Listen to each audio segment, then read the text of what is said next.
OTB AM. With Gillette. Get into your flow with the new Gillette Labs Razor with exfoliating bar. All right, it's Wednesday morning, the 31st of August. You're very welcome along to OTB AM. The show must go on, as they sing. Johnny Ward is here this morning. Johnny, good morning to you. How are you? Life after Ronan. Tough one for all of us. I don't know. Can we go on? Can we? Should we? We must. Will we? Let's go on. They sit there. Was Tell you what, he fairly milked it though. He must have been out for the last week. I avoided the invitation to go to like 3 going away drinks with him just for no other reason than I just didn't. You don't really like him. It's emerging now, is it? Wow. When I go out with Owen, we tend to stay out for a while, and in the mood that he was in, I was like, I don't know. Yeah, I'm trying to be professional these days. You can't last the pace of the youngsters anymore. Met him in Other Voices in Dingle, and yeah, we had a great night. And yeah, ever since then, I've always been. You know that you can't slander the dead. He's not dead. Just beware. No, he's not dead. Got a great send off. He did get a great send off. Yeah, the outpouring of love was good. I thought the message from the guy who'd been listening to him undergoing treatment was lovely. Shifty lad. Sometimes we forget that people it actually does mean something to people. Owen's voice of a morning can have a sort of a soothing effect. Absolutely. Yeah. I mean. He was somebody I spoke more to than anybody else in the world, because you can't have a relationship where you're talking with somebody 2 hours every day. Nobody wants that. No, certainly not in 1 2-hour segment. Dan McDonald turns 40 today as well, friend of the show. Very good. Happy birthday, Dan. His kind of life is over as well. Is it at 40 or? Don't think so. No? Things have changed a little bit. What was your 40th like? I can't actually remember. Did you do anything?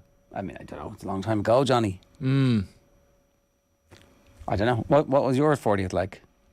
It's not in the past tense yet. I'm deliberating over what to do. It's a difficult one. Do you want those 4... Mere weeks away now, is it? Huh? Mere weeks November away. November 11th. That is actually. Do you put those 4-0 balloons? It's like a sign of... Oh, I don't know. There's just something about the 4-0 balloons. I might put up 2-1 balloons or something. It's grimming you out. It is a bit, yeah. Is it? Why? You know, Pete, our producer as well, he's not producing today, but he does like he's a DJ in his other life, and I was thinking of getting him in, but I was thinking, would Pete's like techno be just too young for people now? Oh yeah. Oh, nobody in your age group, your demographic wants to be, unless they're like, it's their once annual trip to somewhere where that happens. Yeah, and everybody in the crowd. And they've already done that. Everybody in the crowd is the same age. Yeah, that's when it's acceptable, but not no. I'm sure Pete has other things he could do, other tricks. I'm sure he can. I wonder will Owen be around for it? Probably not. I mean, no. We have confidence he's going to be gone for the whole year. I think, is he going to come crawling back? There are wild oats to sow. Yeah, as he confirmed yesterday. Yeah, it's nice. It's nice to be young enough to travel, and so you are young enough to travel. You are. This is ridiculous. Like, my life is over because I'm turning 40. Nonsense. If there's anybody out there who has any advice for Johnny, 087 9180 180 is the WhatsApp number, or you can leave a comment in the YouTube stream. You need a little bit of help. I thought it was going to be me that needed a little bit of help this morning, but actually it's you. Yeah, you'd have a bit of a hairy morning. Well, you didn't, but you were witness to same. Well, I'm on the bike, turned around the corner from Dame Street up Georgia Street, and this scene is unfolding where there's multiple people, and there's a man that seems like chasing a woman and certainly running after her, and lots of screaming, and I'm like, okay, you kind of cycle past it before you realise what's going on, and then you realise that some other people have stopped. And so I get my phone out to phone the guards and say there's an incident happening, as opposed to intervening, right? That's the first thing, is like, what do I do here? I should, And so I'm on the phone to the guards, and now you're starting to panic a little bit, because actually wasn't entirely. They were like, where are you? I'm like, I'm on Dame Street. And I was like, I'm on Georgia Street. And then I'm like screaming at your man, going, I'm calling the cops. And there's somebody else standing beside him, let it out. And the guards are like, I can't hear you. And I'm like, I can't hear you. So all of a sudden, and then this woman cycles past in her high vis, hops off the bike and mills into the two of them, separates them. It's probably what you should have done. Yeah. Oh, what's going to happen here? Because your man had his hand in his pocket at one stage, and they're like trying to describe him. Like, I can't describe it. He's a man. What age were these people? Man. 30 odd? Like between 25 and 35. And he had her by the hair at one stage, and then he's screaming about money. He's screaming about money, and he's like got his hand in her bag and throwing stuff out. And there was definitely other people around. Like, there could have been she could have been part of a group of 4 people. The 2 men with her seemed to have run off. The woman with her seemed to have stayed behind. But you weren't keeping your eyes on the road much this morning. Well, you were taking it all in. I was on the phone, at this stage. Okay. And the woman hops off and mills into them, and then another man comes along and kind of backs her up, and then they're kind of like, they're screaming at him to sit down and shut up, stop it. And he's like, €15, €15, €15. And she's like, I'm a guard. I was like, okay, that's interesting. Because it wasn't like, there wasn't a squad car. She had just hopped off her bike. I was like, she was just on a bike. is she actually a guard? Yeah. Is she just saying this now to shut him up? She was very brave as she were. Well, like, I'd like to say I would have done differently, Ger, but I don't know. She totally handled herself like somebody who was, there's this shite again, look at this. And, yeah. So then another guy kind of comes up and is like, you need to listen to him here. And she's like, we don't need a crowd here, buddy. Off you go. Now, it did strike me that something had happened. And, in retrospect, maybe there was a group of people, but it was horrific. It was like... the type of thing where you're going, oh my god, it's hard to know what to do. I'm not gonna lie, it's almost like when you're on the loose and you see or you witness like racist abuse, but you're intimidated by the person giving it. You should intervene, but do you intervene? A lot of people just look on their phones and just try to avoid it, and sometimes, I don't know, scenes like that are just make you fearful, and you just try to. I'm sure I'd have the bottle to intervene. Well, that woman definitely did. She was a guard. She was cycling on her way to work, and I know she took my details, and away I went. And that was the end of it. Is there an edge to Dublin at the moment that wasn't pre-pandemic? I don't know if it's connected to the pandemic or if it's just one of these isolated incidents. Well, I mean, I don't know. Like, certainly, there's been. Everybody I know has had something not pleasant happen to them in bus queues in town, where somebody comes along and screams at them, and it just, I mean, obviously people are really struggling. The homelessness crisis is completely out of control. They're only counting people in emergency accommodation, not the rough sleepers. Like, life is difficult. I do despair the way the city has gone though of late, in the sense of just the housing crisis, which is really appalling. Like, for a city of the wealth, it seems there's so, like, the tech companies are paying people a lot of money who can afford these places, but there obviously aren't enough houses. And I have a cousin from the States who's literally has nowhere to live, who's here in college. Then you have the homeless situation, and the point is being made, but people having to queue an hour, like particularly women, to have a queue an hour for a taxi at 1:30 on a Saturday night. Like, this is what's happened to the city. Like, it is dangerous, and there is a bit of an edge of menace to it. Like, I was at the Oasis gig the other night, which may be more to do with the Oasis gig, but I didn't like the atmosphere at it particularly. Just a kind of an edge, bit of a kind of a rough crowd in places, and you come back into the city and it's just, I don't know. Dublin used to be a nicer place, I think. And it didn't cost 150 quid to have a meal for 2 every night either. No. Anyway. There's many other issues. Right. That's a first world problem. OTB AM is brought to you live each morning by Gillette Labs for an effortless finish your day. Although, Johnny, by the amount of times you're eating out on your Instagram account, I literally squander every penny. Well, it does look like you're eating your way into your 40s, and fair play to you. I'll eat my way out as well. Right, we should talk about some of the big news overnight. Chelsea beaten again. Gavin Bazunu absolutely sensational. The big news from the League of Ireland is that Keith Long is no longer the Bohemians manager. I don't know, is this too soon? Has he not done enough is the track record not good enough that they should allow him to get through a blip? Or did they feel like, okay, you've done a brilliant job to get us to this point? Because it was a very long statement that they wrote down. It wasn't one of the cursory two lines. No. Mutual agreement. No, it was definitely when we took over. When he took over, we were on our uppers. He's helped pilot the club on the field through very difficult times. It felt to me like maybe that's the type of thing. From the outside, I don't know anything about what the quality of football was like, but also they don't have the bigger budgets. So are they not where they're supposed to be in terms of the League of Ireland Premier Division? Yeah, this was a tough one. I was just reading Aidan Fitzmaurice in the Indo today. He's according to Aidan, he's used 32 players in the league this season. That is absolutely staggering. In the space of, what have we, 6 games, maybe 27 games, and I suppose when we were doing our podcast yesterday, myself and Dan, the aforementioned, and the one thing I would say about Keith this season is that he brought in so many new players that it smacked of a problem that he wasn't necessarily sure of solving. Whether he He had a problem with the captaincy as well. And Bows got rid of or lost so many players in the last 12 months that it was always going to be difficult. I think a few factors came together. First of all, they haven't had a terrible season. Like, they're mid-table, which is... They should be doing a bit better, but I'm not sure they should be doing a lot better in terms of the turnover. You look at Pats last season. Pats have a totally different team almost from the cup final, give or take 2 players. They're having a good season, but they got knocked out of the cup, and they're not a million miles better than Bows this season. So I think just it derailed a bit on Keith Long in the sense that Keith Buckley was the captain and the talisman, and when he left, I think they didn't replace him. They never really looked like a team that when I've seen them this season. They gave away an awful lot of late goals. Even if 2 or 3 of those games had been wins, it did look a lot rosier. But I think if you read his interview, which was Mike Scully had it in the Mirror, his late interview from the game Monday night, it was almost like he felt this might happen, what happened yesterday, because he just seemed like there was a bit of despair there. And the Bows fans, I used to find the Bows fans quite tough on their managers down the years, but under Keith Long they haven't been, because he really has been a really good manager and he's had a great relationship with the fans. Do you know what I found quite sad about it? I've been at games this season where Keith Long would go off the pitch, and Bows have had a patchy season all along, but he'd go off the pitch, they'd won the game, and he'd be fist pumping the crowd, and it wasn't this kind of like contrived thing. There was meaning to the relationship because he bought into the project. He was a true bohemian, in the words.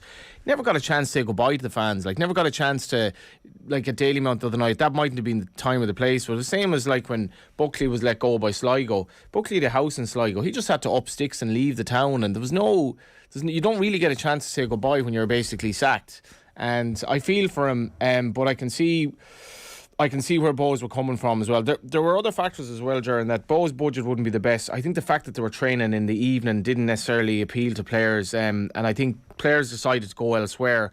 Then you have Derry City, Dundalk improving this season, Rovers as solid as they are, Sligo and Pats being good. Bows probably had to improve, and they went backwards a bit, and that meant that they've had a very poor season by long standards. They also haven't won a trophy under his reign. Yeah, it's hard though. Like it is hard. It's a hard slog when the rest of the league is progressing the way they are, and you have to try and keep pace with that. As I said, with similar or smaller budgets. So they've appointed interim a pair. So it's Trevor Crowley and Derek Pender. Yeah. Derek Pender, who's quite well regarded. Trevor Colley's a really good coach. I'm not sure he wants to go back into management, but where does Keith Long go from here is an interesting one, because this does feel like it was that amazing relationship you had, which almost had everything but didn't quite, and it ended in a kind of a very good way. It wasn't as acrimonious as it could have been, but you just don't know where Keith Long is going to go now, because he's been there so long. There's so few jobs in the League of Ireland. Like Vinnie Perth hasn't gotten a job since the Dundalk role.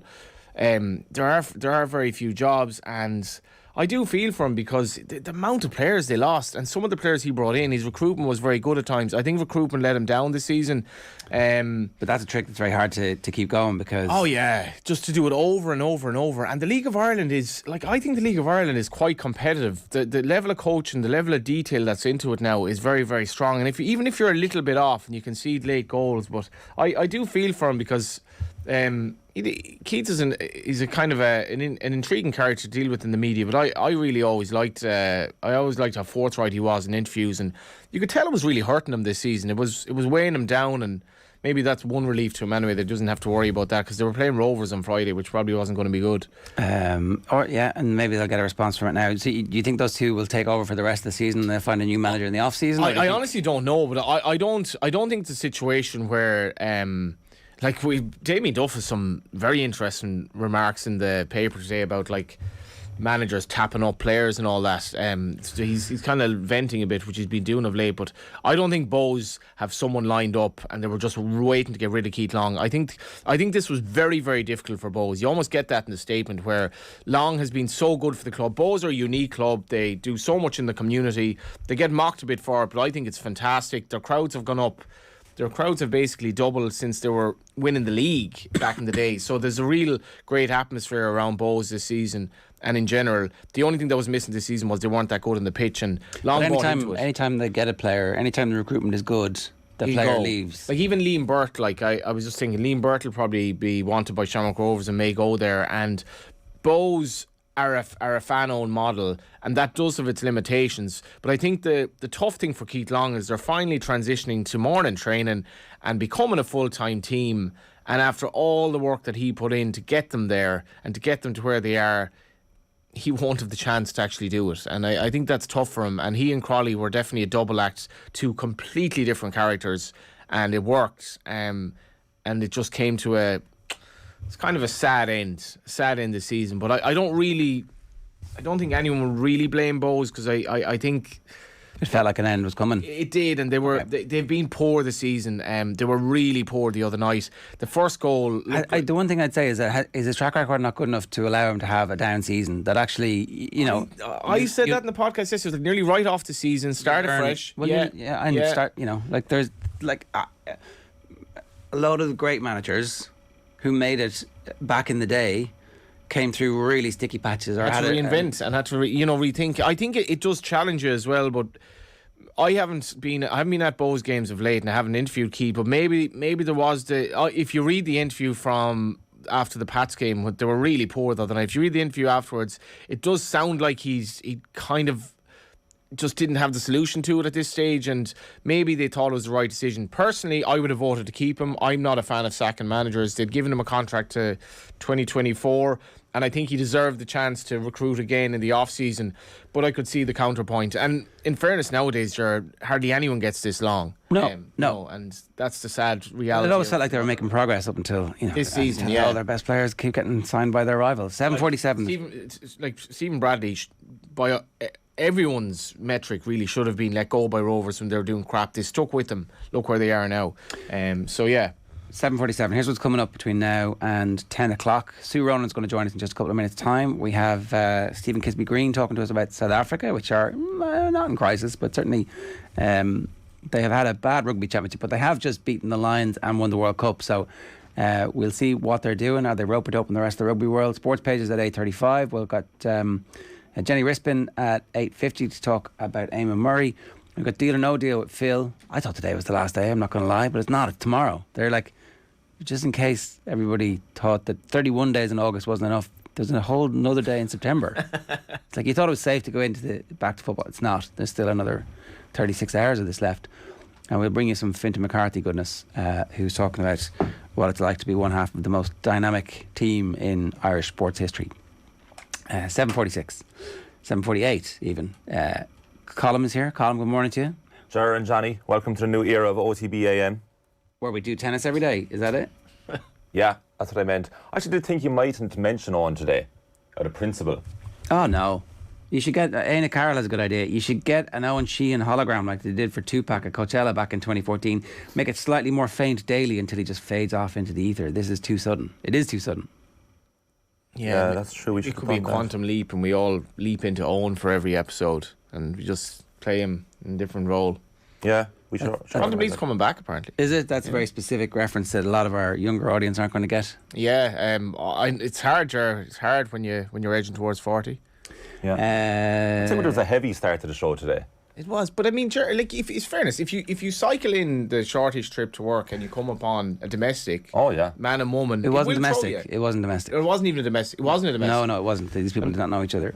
They don't know each other. No. Oh, okay. No, they did not know each other. It was. Well, it's going to be a heavy start to the show. Yeah. Fitting, isn't it? I see Timo Werner scored a first half hat-trick last night where Chelsea were losing to Southampton, says Shifty Lad. Finally, Timo Werner. Owen's big brass prediction at the start of this season or last season. Must have been last. Timo Werner was going to make it.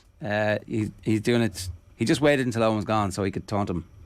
I'm kind of glad that it's. I think Tuchel has let himself down quite badly this season with the comments about the referee after, was that the Leeds game, and then those utterly absurd comments about the fact that him and his coaching staff couldn't get the private plane to Leeds.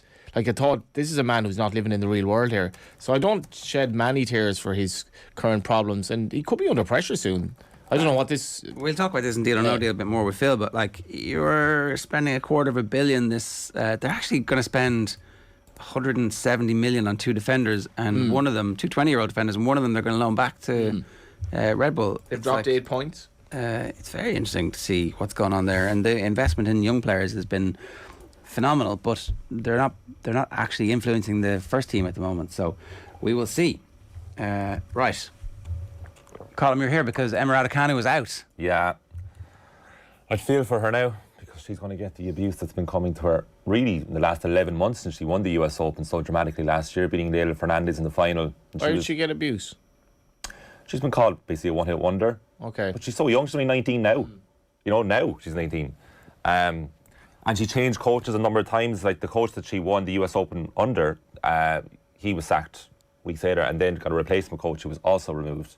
So that's been labelled at her, but it just feels incredibly harsh. Like, I mean, she's already achieved more than 99% of other tennis players, but here she is in the first round of the Grand Slam that she's defending, and she lost to Elise Cornet, which is no shame. Like, Cornet beat Iga Swiatek at Wimbledon, and Swiatek had a remarkable unbeaten run before that where we thought there's nobody going to touch Swiatek and she could do a calendar slam here, go all the way around right up until the next Australian Open, which Ash Barty won. It's been some year for women's tennis in 2022. I mean, She's it now started retired, with isn't with Ash Barty winning the Australian Open and then retiring a couple of months later, and here we are now with the defending champion losing in the first round. But like, she's in good company, Raducanu, overnight in terms of surprise exits from the first round. You have Naomi Osaka, the two-time champion, the 2020, 2018 champion, she's out.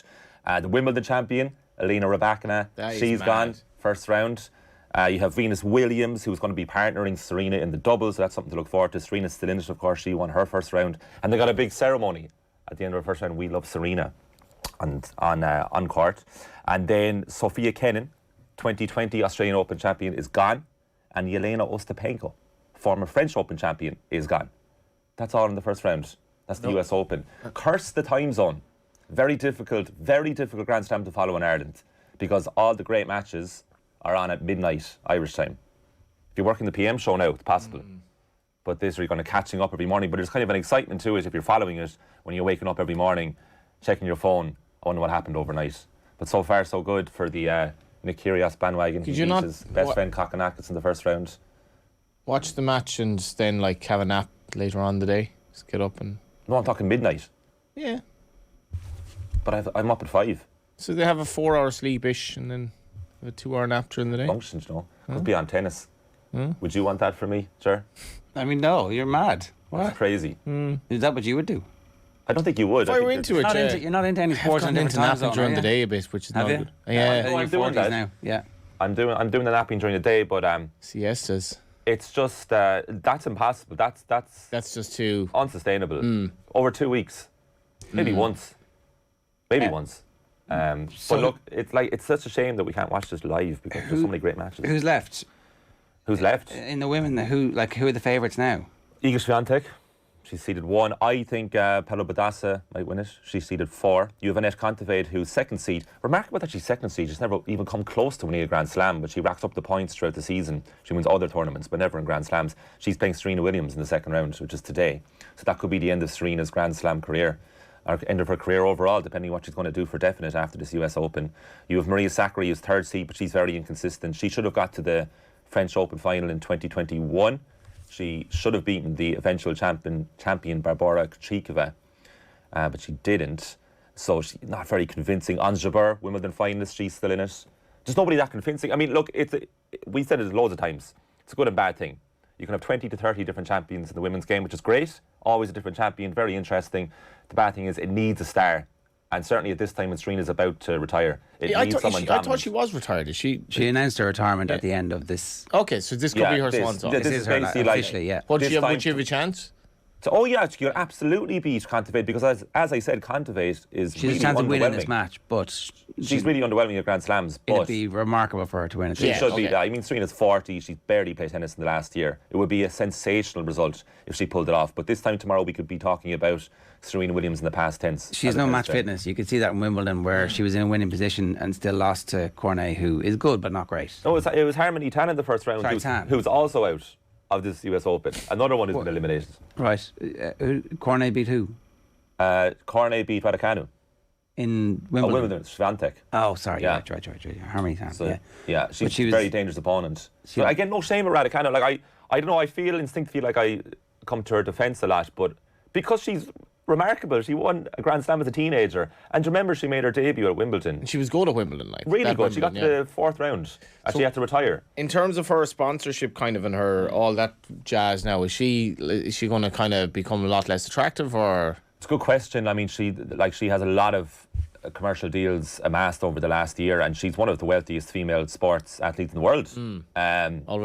Already, I don't think it's really going to affect her. Like, she's so young. I'd say the best thing that she could do tennis-wise is to take a step back and just really work hard in her game and play a few 250, 500 events and rack up the wins. But I don't think in terms of off-court, I don't think it affects her too much. She's still a massive role model for people. I see Judy Murray in her column this week was saying that, losing in the first round might be the best thing for her at the moment. And then lo and behold, it happens. Is there any possibility that Judy Murray gets involved? Yeah. Is that like the type of thing that might happen? It would be a good idea. I'm not sure about it being the best thing that she lost in the first round. I mean, that was the headline. Yeah, I mean, with a load of other people gone. That's kind of better for her, cushions the blow that a lot of other high-profile players are also out in the first round. But I would have thought a really good result for Raducanu would have been start of the second week, fourth round quarter-final. Naomi Osaka, there was some suggestion that maybe she was going to come back into form, but that hasn't happened. No, again, she's a bit like Serena. She's kind of playing part-time tennis. I mean, I remember us discussing Osaka at the start of last year, 2021. She's the last woman to win back-to-back Grand Slams. She won the US Open 2020, Australian Open 2021. By then she had 4 Grand Slams at a very, very young age. We were talking, she's probably going to be the best hard court player ever if she keeps this up. And really since then, do you remember she very dramatically quit the French Open in 2021. She removed herself from the tournament after winning her first round, citing mental health issues. So she's a big advocate of mental health, and she, again, is a big role model in that side of things. But since that French Open last year, she really has played very little tennis. And when she has, she's been unconvincing. She's been okay. She's got to the finals of a couple of 500, 1,000 events. She's still really dangerous, brilliant player. But it's just not the dominant force that she was 2 years ago. But plenty of time to resurrect that side of her game, that dominance, if she wants to, but it all depends on her will. Is it all too much, for, you look at Barty retiring, Osaka's had her mental health issues, obviously, press conferences issues, not getting back to her best. It must be extremely demanding. Oh, definitely. I mean, being a tennis player is tough. For 95% of the field, it's an absolute grind. And there's some fascinating documentaries out there that people can find on YouTube where you have these grinders who are outside the top 1,000 in the world who are paying for all their accommodation and flights and transport, can't afford coaches, and it actually costs a lot of these people to play tennis, but such is their love of it that they're not going to make any money from it. They're getting beaten all the time. Can you imagine the effect that would have on you, both from a financial perspective and a mental health point of view? But it's the elite players that make it look so fashionable and great. So you have Rafa Nadal and Serena Williams in her heyday and many others who, oh my God, can you imagine being a brilliant tennis player? And all that aside, then, wouldn't you just love if there was an Irish tennis player out there that made a run? I think my second cousin was 200 in the world at one stage. Your second cousin? My second cousin in New York, and her father, who is my mother's first cousin, he was just big into tennis, so he got all the kids playing tennis. And I remember playing her sister once when she was probably about 10 and I was 15, and I actually got a point off her. Right. I actually did, genuinely, I was delighted with myself. They were so good. An L double fault, was it? Yeah, did you win the point or did she lose the point? It probably was a double fault, was it? Yeah. I was 30-15, my work is done here. Colin, good stuff. Thanks very much. We'll keep you up to date on what's going on. Nadal obviously still in the men's. He won overnight, right? He's playing tonight, yeah. Okay. Oh, sorry, he did win last night, yes. So 4 sets though, he lost the first set. Right. Nearly bang on 8 o'clock. The Premier League is back. We've teamed up with one of Europe's largest sports events ticketing and hospitality companies, Champions Travel, to give you the opportunity to win a €250 Champions Travel voucher every day this week that can be used on Premier League match trips, as well as a host of other sporting events. To enter, all you got to do is tell us who this world famous golfer is, talking about the week he worked with off the ball. There was no days off. Granted, there were easier days than others. My leg didn't work that well that day. We did upper body, but we did something every single day. And you can tweet us your guess on our main Twitter account, which is @offtheball. Tomorrow night, Ireland play Finland at a sold-out Tala in what is an absolutely massive game for Vera Pauw's side. To talk about the match, I'm delighted to say we're rejoined by former Ireland manager Sue Ronan. Sue, how are you getting on? Good, lads. How's it going? Yeah, pretty good. We hope that the stadium is as rocking as it should be, because there's some possibility that some of these tickets aren't going to end up being used. But fingers crossed that actually the ground is full, because this is kind of crescendo moment for this team. And so with that and the hype and the expectation, what do you expect in terms of a performance tomorrow from the team? Well, first of all, I agree with you. I really hope everyone that's bought a ticket went to the trouble of going online within the first half an hour when the ticket sold out. Bought a ticket, will actually go tomorrow night. The weather's looking okay. It should be a lovely evening. Let's hopefully let's fill out that stadium and have it rocking, as you say, because this could be an historic moment for the Irish team. We could qualify for our first playoff for the World Cup. We were previously in a playoff for European Championships, but never for a World Cup. So let's hope everyone that's bought a ticket actually turn up tomorrow night and go along. In terms of what to expect, I think it's going to be a great occasion. I think the team would have had this one earmarked in the back of their mind for a long time. As one they were really looking forward to, one that they want to win and one that they need to win. I suppose they don't, in terms of the points we looked at, were 1 point ahead of Finland. But you want to win the match tomorrow night and qualify for that playoff. As I said, make it an historic moment. So, I think the girls will be well prepared. They've been looking forward to this game for a long time, as the management have. So it should be a great occasion. I wish I was there myself, but unfortunately, I can't be. If you were manager, Sue, would you be happy that the Finns have changed their manager? Obviously, on the back of the Euros, they're coming to Tala. It's a good atmosphere. It looks like this is a set of players that could potentially crumble. Or do you think there'll be that manager bounce? It could go either way. You usually do get a management bounce, as you know yourself, when we see it in the Premier League all the time. When manager changes hands, the next game, the team are unrecognisable, from what they've been performing all along. So we could very well see that. There's going to be players in that Finland team who'll be really disappointed with how this campaign has gone for them. Also how the Euro finals has gone for them. They lost all 3 games against Germany, Spain and Denmark. And, they were beaten, as I think it was 3-0 by Germany, 4-1 by Spain and 1-0 by Denmark. So while in the Denmark game, they did pretty well, the scoreline the other two suggests they were beaten quite well. So there'll be players there. And you look at the likes of Westerlund, who's been around a long time, and many other players too. They'll want to now put in a performance to try to turn this round. They'll want to impress a new manager who's come in, although I think it is just someone who's come in the interim for the 2 games to see out the campaign, to try to galvanise the team. The time frame to replace Anna Signo is probably far too short. And I'm sure there's some consistency amongst the way the national teams play in Finland. My understanding is this guy is from the under-17 youth team. Yeah. So, look, you could very well get that bounce. But, even besides that, I think Finland really haven't played well for the last few years. I'm sure individually all those girls will want to try to address that and try to put in some sort of a performance. So that's something we do have to be wary of. How important is the fact that we beat them? Because the campaign has been so fractured, there's been a tournament in the middle of it, as you pointed out, the manager's been sacked.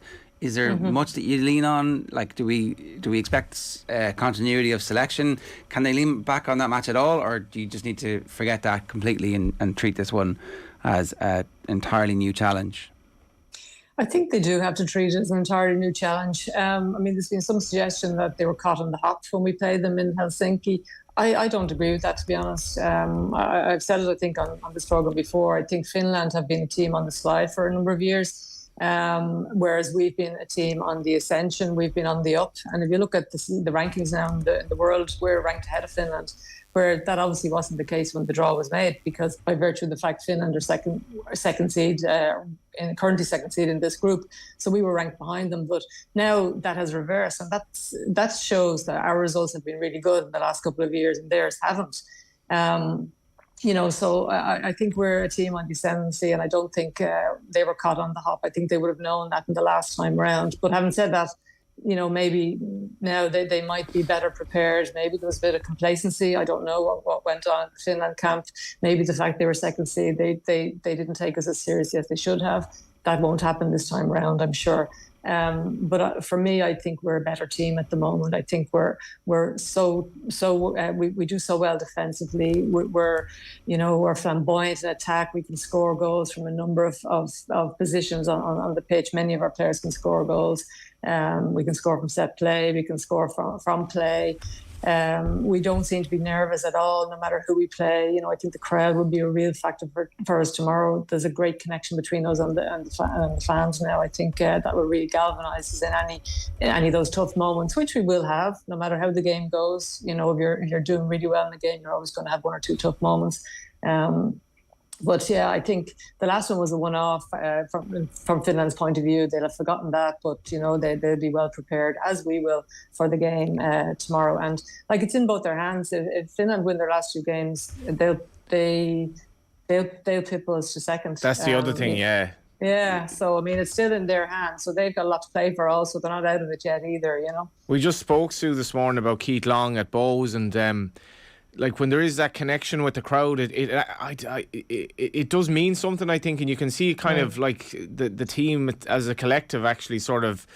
You might be having a 7 out of 10 performance, but you win. Whereas if you have a 6 out of 10 performance, you just lose quite badly. But isn't this an opportunity for this kind of burgeoning connection between the Irish crowd and this team to really actually have an influence on the game? Because as we said, Finland are kind of there for the taking.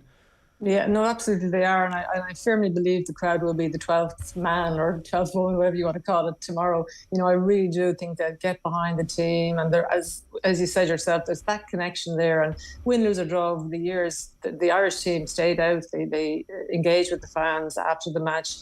They had photographs taken, autographs signed, and that was a tough thing to do when you just lost a game. And they did that in my time. They probably did it in the time before me. They did it in Colin Bell's time, and indeed they do it now. But there's that connection has been there. It's been building and building, and it's like a crescendo now. And the crowd are really, really behind them. And I'm a big Arsenal fan, as you probably know, and I see it even happening in the Emirates, where that connection now with the team has really propelled them onto things that they wouldn't have done before. So it absolutely can help, and I think it will be significant tomorrow. The quality of performance you've been talking about there has been steadily ticking up. The mistakes that would have happened in Vera Pauw's first campaign, they seem to have been ironed out. There also seems to be strength in depth, and the training camps they've had. They played friendlies kind of very much off Broadway, and I don't think anybody saw the game against the Philippines, for example, but it gave her the ability to develop a squad, some competition for places, but just to make sure that the style of play was completely inculcated. Everybody knows what they're supposed to do whenever they get the ball in possession, and out of possession, everybody knows what they're supposed to do as well. Absolutely, and that has been steadily improving and growing, as you say, over the last number of years since Vera came in. Her first game, I think, was Ukraine at home, where we had a fantastic win, but then we went away to Greece and we only drew 1-1, and that was a significant factor as well, probably in us not qualifying out of that group or not finishing second. As much as the defeat to Ukraine was away from home. But those type of mistakes, those type of results are not happening anymore. We have been steadily growing in confidence. We've been playing A-listed teams. We've played Australia, we've played Denmark, we've played Iceland, we've played teams, in the top 10, 15 in the world, and we've held our own. We've beaten some of them and maybe narrowly lost to some of them in the early days too. But as I mentioned earlier, we've now gone up in the rankings, and that's you get points, your coefficient that comes from the results that you're having in competitive games and in friendly games. So we've been getting those points for the results we've been getting. So we've improved our positioning, whereas the Finns have gone in the opposite direction. So, that's a huge factor. And you're right, there's such competition all over the team now and all over the pitch. And if one player is not available, the next one that comes in knows exactly what's expected. And I was even trying to think of the team this morning myself. And, while the certain players will be automatic on the team sheet, there's others then that it's touch and go, whether it's this player or that player. And that's what you want in a squad. Where would you play Katie McCabe? Where would I play Katie McCabe? It's an interesting question. I always like Katie further up the pitch. I think out and out left wing for me is where I'd play her. But look, I mean, she's shown she can play that defensive role and attack, then come onto the ball where she's very effective. She can also play on the right side. I'm not sure if Vera's ever played her there. I think maybe in the early days she would have played there once or twice, or even during a game she's comfortable at switching over and cutting in onto her left foot. You can play Kate anywhere really. You know, she's such a strong player. She's such a technical player. And she gives 150% for her country every time she puts on that green jersey, and she inspires those around her to do the same. There was a time when it kind of felt like we needed her to play centre midfield or number 10 and everything had to go through her, but now we just have enough players that actually, if she does play a left wing back role, that we can still run the game through her and she can be super effective. But actually we also have other players who are capable of doing some of the things, maybe not at exactly the same level as her, and that's the evolution of the squad too. Yeah, absolutely. And don't forget, I mean, Katie is a fantastic player and she's a world-class player. And that's something over the years, going back to previous campaigns in my time and in the time of managers before us, we didn't really have that world-class player who could turn a game. And other teams that we came up against, even say the likes of Wales, the likes of Scotland would have had Kim Little, Wales, just the name is just escaping at the moment, but they had a world-class player at the time who's still playing at the moment towards the latter end of her career. But other teams that were maybe in and around us had that one player who could turn a game, and Katie can do that. But she's not the only one that can. Denise O'Sullivan's a world-class player as well. And then you have other players that have been around for so long. And Megan Connolly is, has pulled it out of the bag on occasions as well. She's a fantastic player as well. And Heather Payne for me has been fantastic in this campaign, and she's been absolutely unbelievable. So all over the pitch we now have players who can turn a game for us if things are going wrong, or a game is going the wrong way for us, or things are getting tough. And that's what you need. And that's the fine margins that the good teams have when they need it. If we were to end up in the World Cup and you see like TG Carr showing games in the National League of late as well, just how much of a boost would it be for something that is really still fledgling in this country? Look, it's the catalyst in every country where a team has qualified for the World Cup. The women's national team qualifying for a World Cup has really been the catalyst for the game in that country to really take off and go to the next level. And that's something that we're just waiting for to happen here. Yes, there's been huge growth over the last 10, 15 years. But I think a women's national team qualifying for finals, you're going to get everything then that would come in behind it. You get your broadcasting, your Irish team to be visible everywhere. And they are quite visible at the moment, but they'd even be more visible, But the inspiration that would give to the future players, to young girls to play, the future referees of the game, future coaches. Probably government money as well, like. Government money as well, absolutely, and that's the vital thing. The more successful you are, the more money you get. Which, when you think of it, you need the money to be successful in the first place. But that's just the way it works, But look, that would be just the catalyst, I think, for the game here, and that would definitely push it on to the next level. Yeah, in a way, like a lot of things that happen in Ireland, it's taken an outside force to propel that forward. Like if the Sky money and the Sky ads for Katie McCabe around town, like that has done more than anything that the government have done for Irish women's football over the last while, and it certainly has helped the FAI get their house in order and see that there's a massive market out there for it as well. So, sometimes these things do need a propulsion. A push. No, absolutely. And, when I used to work in the FAI, the one thing that really, I thought it was fantastic, but it frustrated me at the same time because we didn't have it in football, was the absolutely brilliant activation that Lidl did with the GAA, the women's team. And I just thought it was fantastic. Everything they did, it was thought out properly, and it really inspired so many players to play. It made such awareness of that game around the country. And it was just fantastic. And it was something that we didn't have at the time. We didn't have those standalone sponsors, but that's obviously all changed now, and fair play to the likes of Sky,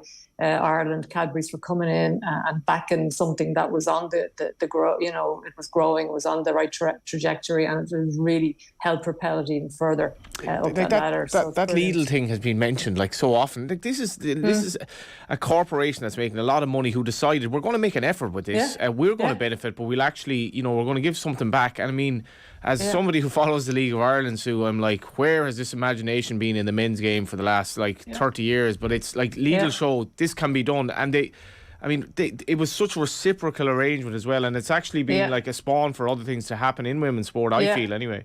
Yeah, no, I agree with you. And, they took a chance because there wasn't much specific sponsorship around women's sport in general, probably at that time. And if you remember as well, they came out with a very, very controversial ad beginning to launch it. And I remember, I've been looking at it and I'm sort of saying, what the hell is that? That's, ruining our game. They had something about this, they had a pink ball and they were calling it a lady ball or something. I can't remember, but it was just to try, it was like the hook to try to catch everybody and get the attention. And it did. And it was just, that was just a front for it as such. And once they got everybody hooked, then it's just gone in the right direction. That's been up, and it's just been fantastic. You have to hand it to the people behind the marketing team there. Yeah, 100%. Now you can see it happening with the women's national football team too with Sky at the moment. Absolutely. So hopefully that has a knock-on impact on the women's national league as well. Again, you sound confident of results. Give us your prediction. Yeah, I said 2-0 a few days ago, and I sort of stick with it. I think we definitely win 2-0 or 2-1. I can't see us not winning this game. But look, we have to get out there and do the job. I think the players will be well prepared. I think any difficult moments they'll get through it with the crowd around them. But I predict a win for us tomorrow night. We would take that for sure. Sue, great stuff. Thanks a million for joining us. Cheers. Okay, take care, guys. Bye bye. That's the former manager of the Ireland national team, Sue Ronan, giving us her thoughts on tomorrow night's game. The Koi Gig pod is back just in time. During the ad break, you're going to hear a clip from the latest episode ahead of Ireland's huge game tomorrow night, alongside Kathleen McNamee, Karen Dugga and Emma Carroll. The full episode is available across our podcast network and social channels. The Koi Gig Pod on OTB Sports is in association with Cadbury FC, official snack partner to the Republic of Ireland women's national team. After the break, we'll be turning our attention to rugby with our own SKG on South Africa's struggles. We'll see you then. OTB AM. This is OTB Sports Radio. The best rugby insight and analysis. I don't think there's probably any positives to come out of just getting rid of Ian Foster. The players are still happy with Ian Foster. OTB Sports Rugby. They don't look like the All Blacks. They're not playing like the All Blacks. They're barely clinging on. Subscribe to the rugby stream on the OTB Sports app now. Maria, it's been a pretty epic summer of football, especially for women's football with the Euros. And we've heard so much. I mean, I was over in England. I covered the whole Euros. I saw the impact it had. I saw friends of mine who'd never watched women's football be like, oh, Kathleen, can we go to the pub and watch the match tonight? Like, England are playing its class. And it was all great from that side. But from your side and being in a coaching setup and being at a club, have you felt any of that bounce yet? Or do you think it's going to be a bit more of a long, drawn out thing? Oh, no, definitely. I mean, even at the level that our teams are in, every team in the league has seen at least a 300% increase on their season tickets. And I mean, some clubs literally were like, on the first day, they've sold more than they did last season.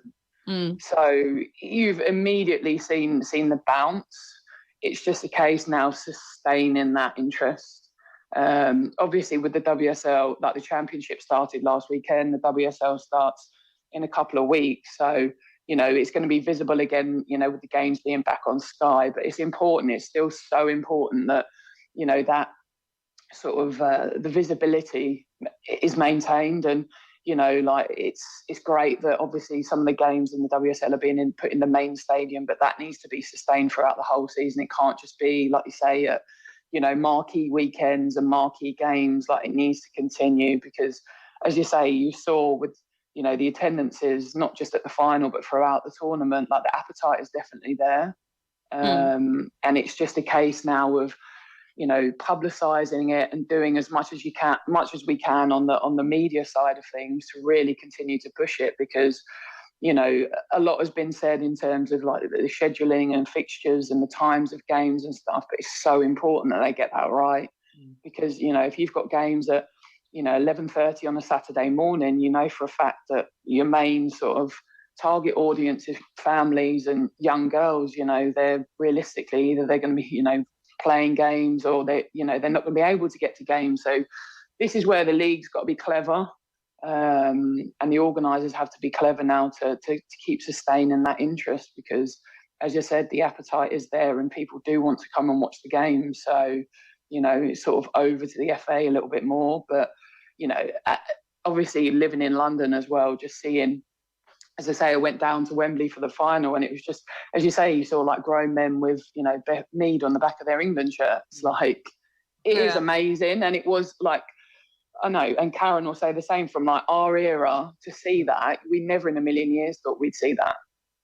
So the game to be in the position that it is now, you know, we've got to try as much as we can to keep it there.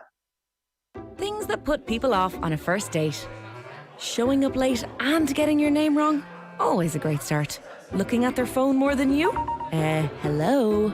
Someone who only talks about themselves. Oh, really? God, aren't you great? Look, no one said dating is perfect, but at GoDating.ie, we promise we'll always try and find your perfect match. Because somewhere out there, there's someone for you. And GoDating.ie will help you find them. Yes, even you, socks and sandals guy. Go on, go for it with GoDating.ie. If your business relies on a van, that wouldn't sound good. But this does. Get up to 75% off van insurance. Now available in FBD branches nationwide. FBD Insurance. Support. It's what we do. 75% no claims discount based on 5 years claims free. Available on new van policies used for farm or business purposes. Terms and conditions apply. Underwritten by FBD Insurance plc. FBD Insurance Group Limited, trading as FBD Insurance, is regulated by the Central Bank of Ireland. OTB AM. With Gillette. Get into your flow with the new Gillette Labs Razor with exfoliating bar. It's 21 minutes past 8. We will be talking football a little bit later on. Another crushing defeat for Chelsea. We'll talk about that through the prism of the transfer window. Tomorrow is the end of transfer deadline day, and Phil Egan's going to join us after 9 o'clock. If you'd like to put any questions to Phil, if you have any ideas about the transfer policy for your own team, 0879 180 180 is the WhatsApp number, or you can leave a comment on the YouTube stream, or you can tweet us at OffTheBallAM. But at 21 minutes past 8 this morning, Stephen Kisby Green, SKG, joins us for another hit about what's going wrong. Hook this stuff to our veins here in Ireland. South African rugby in crisis, beaten by Australia.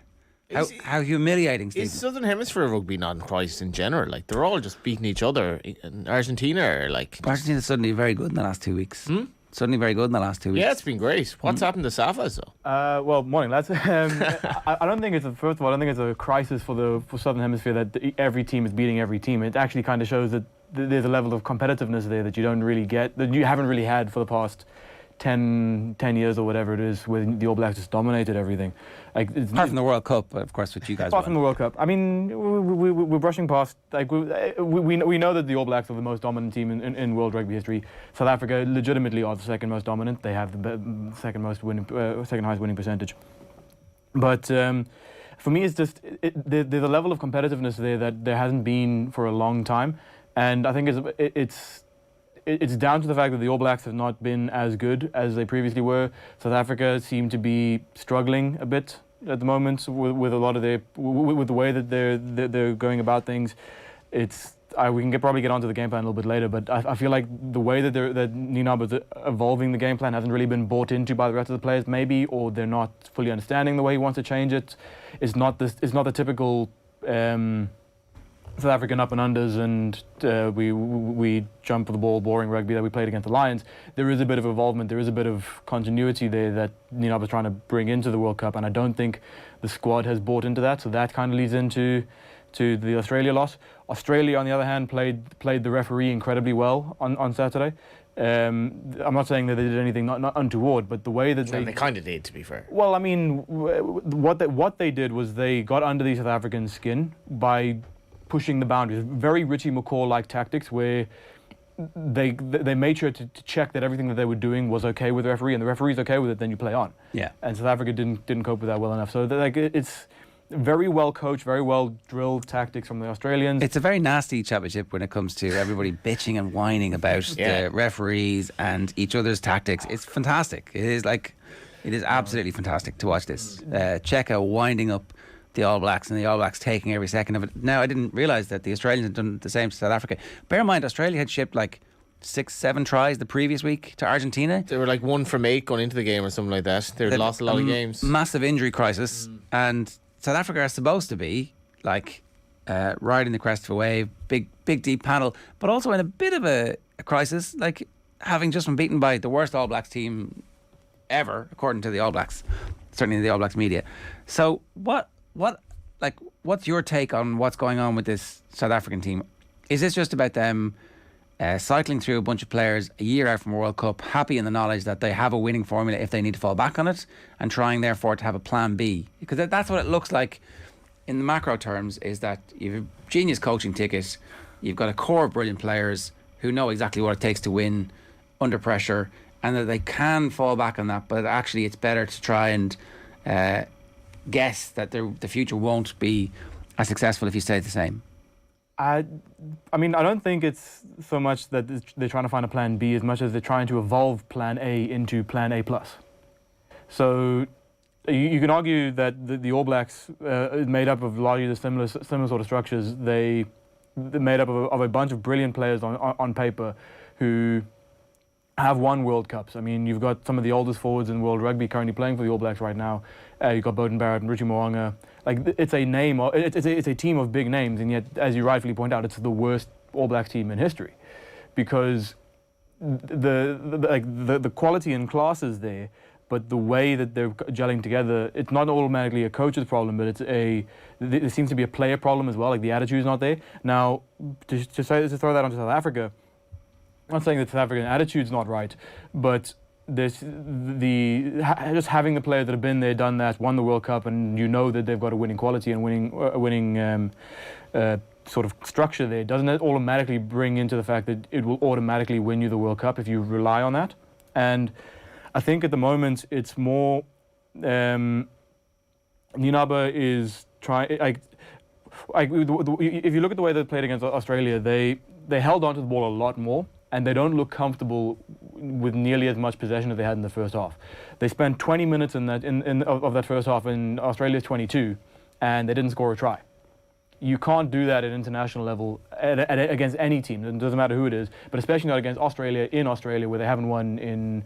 I actually don't even know what the official. It was an appalling record. It was going back a little like. Is it? Yeah, really? Yeah. It was a dismal bizarrely. record. It was talking to Matt Williams Monday night. It's just been a long time. Why? I can't remember the exact. I think it's 2012. I mean, I could be very wrong there. But we've even beaten them since then. Yeah.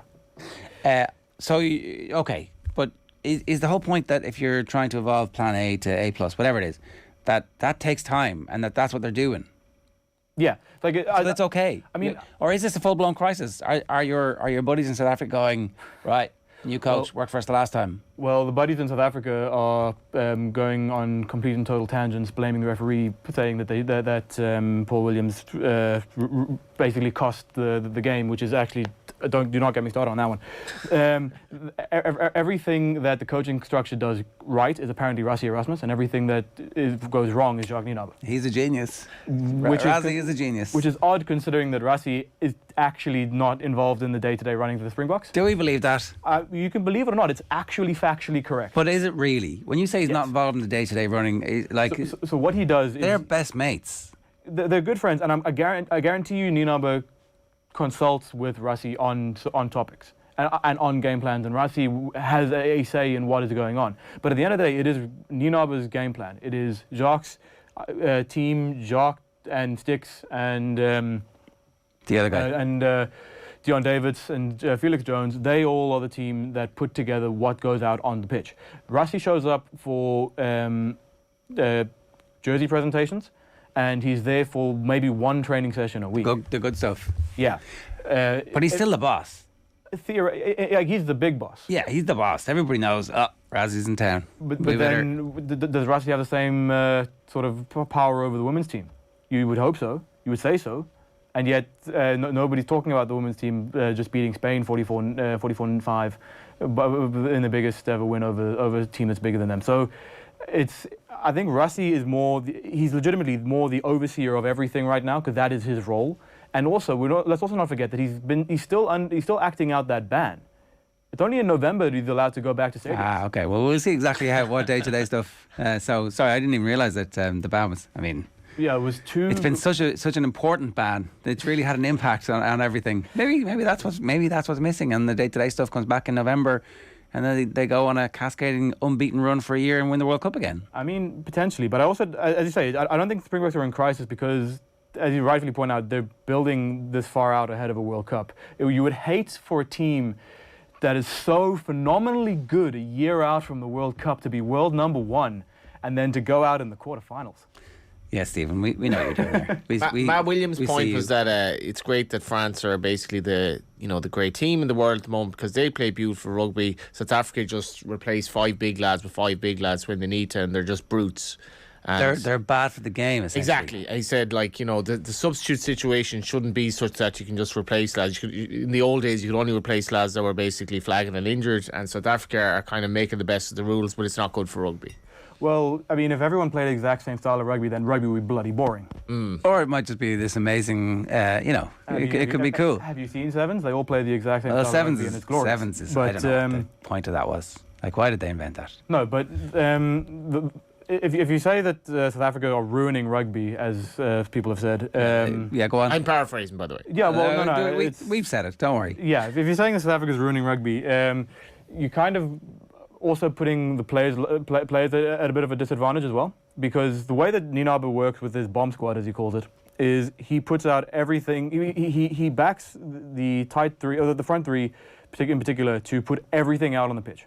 They effectively kill themselves on the pitch for 40 minutes, knowing full well that after the half-time, or just before half-time, or just after half-time, they will be replaced by another set of forwards that will do the exact same thing.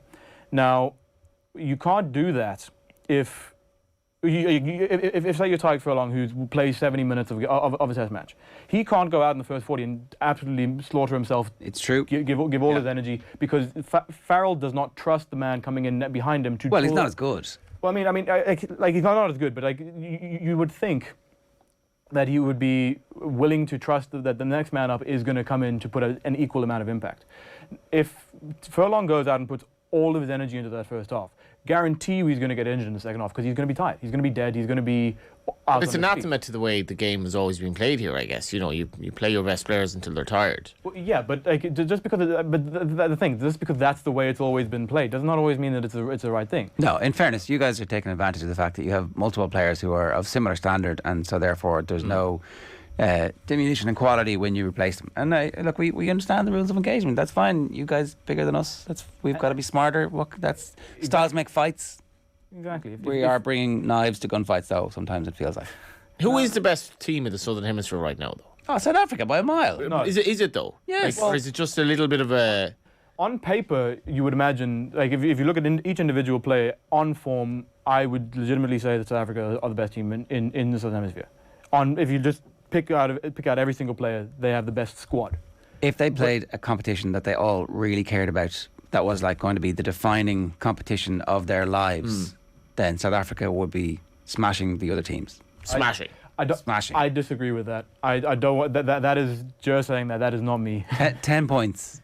They'd be 10-point favourites in all those games, and they'd win all those games. They would smash New Zealand. If it was a fight for their lives tomorrow, where the World Cup trophy was being handed out at the end of it, or if it was a 3-test series there's nothing else. It has to be the World Cup, because that's the rugby championship happens every year, and it used to just be the Tri-Nations, and then it was 4, and then they're like, oh, can we do other stuff? And it's just. But South Africa genuinely care about the rugby championship, because we haven't won it nearly as much as we should have. So it's one of those competitions that. But then you've won the World Cup more than anybody else, and so therefore. Tied. Fair enough. But the next time will be the one where you break the tie. Just very, very briefly, some of the specifics about the team. You have had loads of injuries. I would argue that having injuries around this time is great, because it means that players are going to get high-end experience, but then everybody will be fit or back to form by the time the World Cup rolls around. Yes, as of this morning, Handré Pollard and Lukanyam are both out for the rest of the championship. They've actually gone back to their clubs. So Pollard's gone back to Leicester Tigers and Am's back to the Sharks. What that opens the door is up for Damien Willemse, who's had no game time at 10 this season, to play his first ever game for the Springboks at 10. And he's been probably the most exciting player in the Springboks this year. It wasn't his debut season, obviously, but it was his breakout season, if nothing else. He came into a very struggling South African attack against Wales in the second half and lit it up on fire, helped them win the first test, and then he's been brilliant. He was brilliant against the All Blacks. Where was he playing there? He was playing 15 and then slotted into 12 when Colby. Now he's going to play 10 this weekend. Yeah. So Ninabe said when he brought him in that he wants to be the next Francois Steyn. who can play basically the utility back. You just wouldn't put him on the wings because he's just not quick enough. He's got the lightning feet, like the quick step, but he's just not quick enough to. Okay, so you're pretty excited about this. Damien Willems at 10 is incredibly exciting, especially considering that we have had no one to take the mantle of Pollard. We do actually have a bit of a similar situation to the Johnny Sexton situation, where Elton Yankees is the Joey Carberry in this situation. He's got all the potential in the world, and he's shown brilliance at times. But everyone in the country seems to hate whenever Elton Yankees makes a mistake. He's always the worst thing. With Pollard, whenever Pollard has a bad game, which he did against Australia, it's like, okay, cool, well, it's just the one blip, and yet those blips are becoming more and more frequent. Granted, he's not as old as Sexton, but nobody's taking the jersey off of him. Okay. So if Willems comes in and has a phenomenal game, he could be the Kieran Frawley to take over the mantle. The other thing that worries me, though, is the fact that we've got Deon Fourie on the bench playing hooker. Now, Deon Fourie has not played hooker in 3 years. 2 years. Sorry, 2 years. He hasn't started a game at hooker in 3 years. But he hasn't played hooker in 2 years. And the idea is he wants to be like Nienaber wants Deon Fourie to be the next Schalk Brits, which in theory makes sense because Schalk Brits played a lot of 8 and a lot of hooker for Saracens, and then he played 8 and hooker for the Springboks in the World Cup in 2019. But this is mad stuff, isn't it? But the flaw in that plan, though, is Schalk was playing regularly at hooker for Saracens when they brought him in as a hooker. Okay, sorry, who's Deon Fourie? He's a Stormer. Stormer. Right, so they can just tell the Stormers. Yeah, so URC champions. You're going to have to play him at 2 now for a while. Yeah. Because the Joseph Dweba experiment didn't actually work out as well as we had hoped, and I mean, South Africa thought that he was going to be a lot better than he. But imagine if we could just stick a lad from the back row and play hooker. Like that level of flexibility is something that's fairly sensational. Well, I mean, Kwagga Smith is probably the most versatile player in the world. I guarantee you, if you can put him at hooker, you can put him at prop. He has played on the wing. He's played at centre, but he's 100% a number 7. Right. We have a lot of people who are around that shape. We just need to listen. I know it's difficult. You got to stick your head in there, and it's not going to be very good for you. But you just have to do it for the team for the next while. Josh van der Fleer playing 2, for the last 15 minutes of the game. Is Van der Fleer not too tall to play 2? Well, I don't know. How tall is Fourie? I think he's about 5'7", 5'8". Okay. Like he's not the tallest loose forward in the world. Okay. People are wondering your jersey. Which jersey? Which of your World Cup winning jerseys is this? This is 2007. So only the one. Only the one. I need to add the other 2 dates onto this one. Quite funnily enough, I found it a couple of weeks ago in my sort of suitcase when I came over. This is actually the exact same jersey that I was wearing in 2007. So to show my age a little bit, I was 11. So it fitted you as an 11-year-old in 07, and you were quite precocious. I was rotund. I was round back then, apparently. But yeah. So I mean, but what impresses me more about it is the fact that it's not too short. Like I was a tall lad even back then. Sorry, what age did you say you were? I was 11. That is well, actually turning 11 because the World Cup was. So you were 10. The World Cup was in August, and I'm born in November. So. You're now 20. 25, and you're wearing a top that ostensibly fit you when you were 10. Yeah. And I did have a growth spurt between then. Yeah. No, I actually questioned whether or not this was actually my jersey, but my brothers both have their jerseys in my parents' home. My dad still has his jersey, and we never got anyone else's any other jersey. So this is legitimately the only one that I've ever worn. You need to see that image of you wearing. Are you playing any club rugby in Dublin? If anybody out there is looking to recruit. That was a serious question. I'm sure you could, I'm sure there's plenty of clubs in the AIL who would be like, just come down. Want a hooker who can play 8. You can play 2, you can play 8. No problem. Bit on the wing. You used to play front row. Now play 8. So they're going to win this weekend. They've massively improved the team by the changes they've made for this weekend, and you're very excited. And they're going to finally beat Australia. Is that what you're telling me? If they can be a little bit more penetrative in the 22 and actually convert the pressure into points, take the points when they're on offer, and actually score a try or 2. Then I'd say yes. I mean, obviously, it's a typical. If they score more than the opposition, then they'll win, obviously. But I think with Canan Moodley on, he'll be a fantastic addition to the sort of attacking mindset. And if they can just get the ball into the hands of Canan Moodley, let Jesse Creel play his type of attacking game plan. Sorry, we didn't even talk about him. He's this Wunderkind teenager who they've just added to the team, who's like going to, blow up World Rugby next year in the World Cup. So sorry, this is a long answer saying yes, they're going to win. I'm hopeful of, yes. Okay. Make it a 4-point win. All right, 8:39 this morning. SKG, thanks very much for that. The Premier League is back. We've teamed up with one of Europe's largest sports events ticketing and hospitality company, Champions Travel, to give you the opportunity to win a €250 Champions Travel voucher every day this week. They can be used on Premier League match trips as well as a host of other sporting events. Daily winners will also be entered into a grand prize draw where one lucky winner will win a trip from a selection of Premier League games with flights and 2 nights accommodation included. To enter, just tell us who this world famous golfer is, talking about the week that he filled in as co-host on OTB AM. There was no days off. Granted, there were easier days than others. My leg didn't work that well that day. We did upper body, but we did something every single day. And you can tweet us your guess on our main Twitter account, which is @OffTheBall. Now, Ireland international Louise Quinn spoke to her own Aisling O'Reilly about manager Vera Pauw's revelations last month and how the squad rallied around her. We're back with John Duggan after this. There feels like there's a real togetherness with the team. I know that Vera Pauw spoke out about rape allegations. She spoke about the support that she got from the Irish people, how incredible it was as a team. Is it something that you have spoke about? Yeah, it's something now that Vera has been able to speak to us about, and it's been something, again, that she's tried to protect us and kind of, keep it out of the media. It was, coming out towards the Georgia game. And again, she put her personal life on hold to protect us and to protect the team, and for her to be able to do her job as a manager.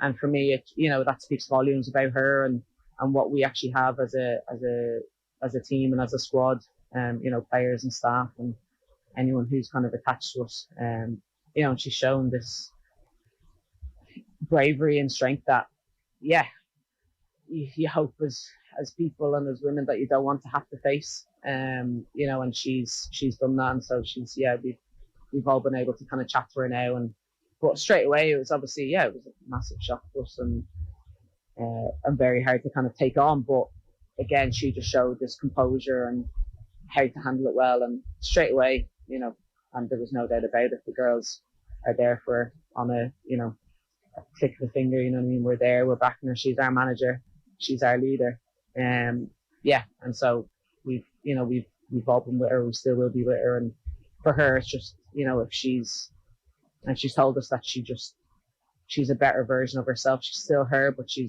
feels even better now, as on a personal level. Do you know what, football aside, that's exactly what you want in the person that leading you out on the international stage. So personally, I can't give me goosebumps, she's just, it's something else. You want her as a person to feel that freedom, and now it's even that, it's so open for us. You feel you can talk to her even more now. Do you know what I mean? Or if there's anything, she's kind of really opened that door, and it's a different level. Yeah. I did think that when someone speaks about something like that, it's a very tough thing to speak about.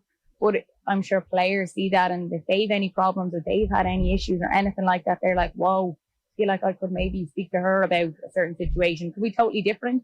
Absolutely could be totally different. But you might have this maybe closer bond in a way. Yeah, this Jason say she's, it's up there to the highest level of openness and being, showing again that vulnerability to open up to a nation, to herself, to us as a team. So it's now feels like that, and anything is on the table to talk about, and that's and that's even just about who knows, if it's for a game, for anything that's happened around. She's really opened that door, and I think then as a group as well, it's opened that door for us to just be like, wow, look what she's done. It's now open, access all areas for us to kind of even go to that next level of team camaraderie and how we talk to each other, and the friendships in the team and the bonds in the team. She's just ridiculously brave, and it makes us proud, and the amount of respect we have for her is gone higher. It's Louise Quinn speaking with Aisling in advance of the Finland game tomorrow. Now, John Duggan is with us at 8:44 this morning. John, good morning to you. Ger and Johnny, how we doing? Well, what's going on? Yeah, an interesting 24 hours of the world, hasn't it been? Mikhail Gorbachev passing away, and Donald Trump probably banged to rights now if you look at the photos of what's Mar-a-Lago, what's on the floor. There was a great Gorbachev documentary actually in recent years. Yeah, I saw that, yeah. Yeah, it's hard not to feel sorry for him. But he came across as a very nice man. that tried to open up the Soviet Union, which was disintegrating at the time. There's a really good book about that era in 1985 called The Spy and the Traitor, about how the British got their biggest spy out of Moscow. It's written by a guy called Ben McIntyre, and it's like a gripping thriller. And he's still living in Britain, the biggest spy against the KGB. So just the paranoia at the time. But opened it up and was seen as, and is seen in Russia now as a traitor. Yeah, whereas he's seen in Germany as a hero. The Germans love him. Yeah, and I don't think he, as he passed away, I doubt he's delighted with modern day Russia, but it is what it is. Who would be? Seemed a good man. Like that was my feeling from him anyway. The almost impossible job in the end. Yeah. So that's what's going on in the world. What's going on in the football pitch is that Chelsea seem to be linked with somebody every 10 minutes. And I think Thomas Tuchel will be happy when this window's closed, because they suffered a second defeat away from home to Southampton last night. Great for Gavin Mazzuna to get and be all his experience of really entertaining games. And seemingly played well, JD. Yeah, and he has been playing well in all the matches. No surprise. There was one goal against Leicester that he might feel that he might have done better on, but I think that he's really started the season well. So it was a 2-1 win for Chelsea. Defeat for Chelsea. Southampton winning 2-1, and Hassan Hüttl bringing a lot of young players into the team.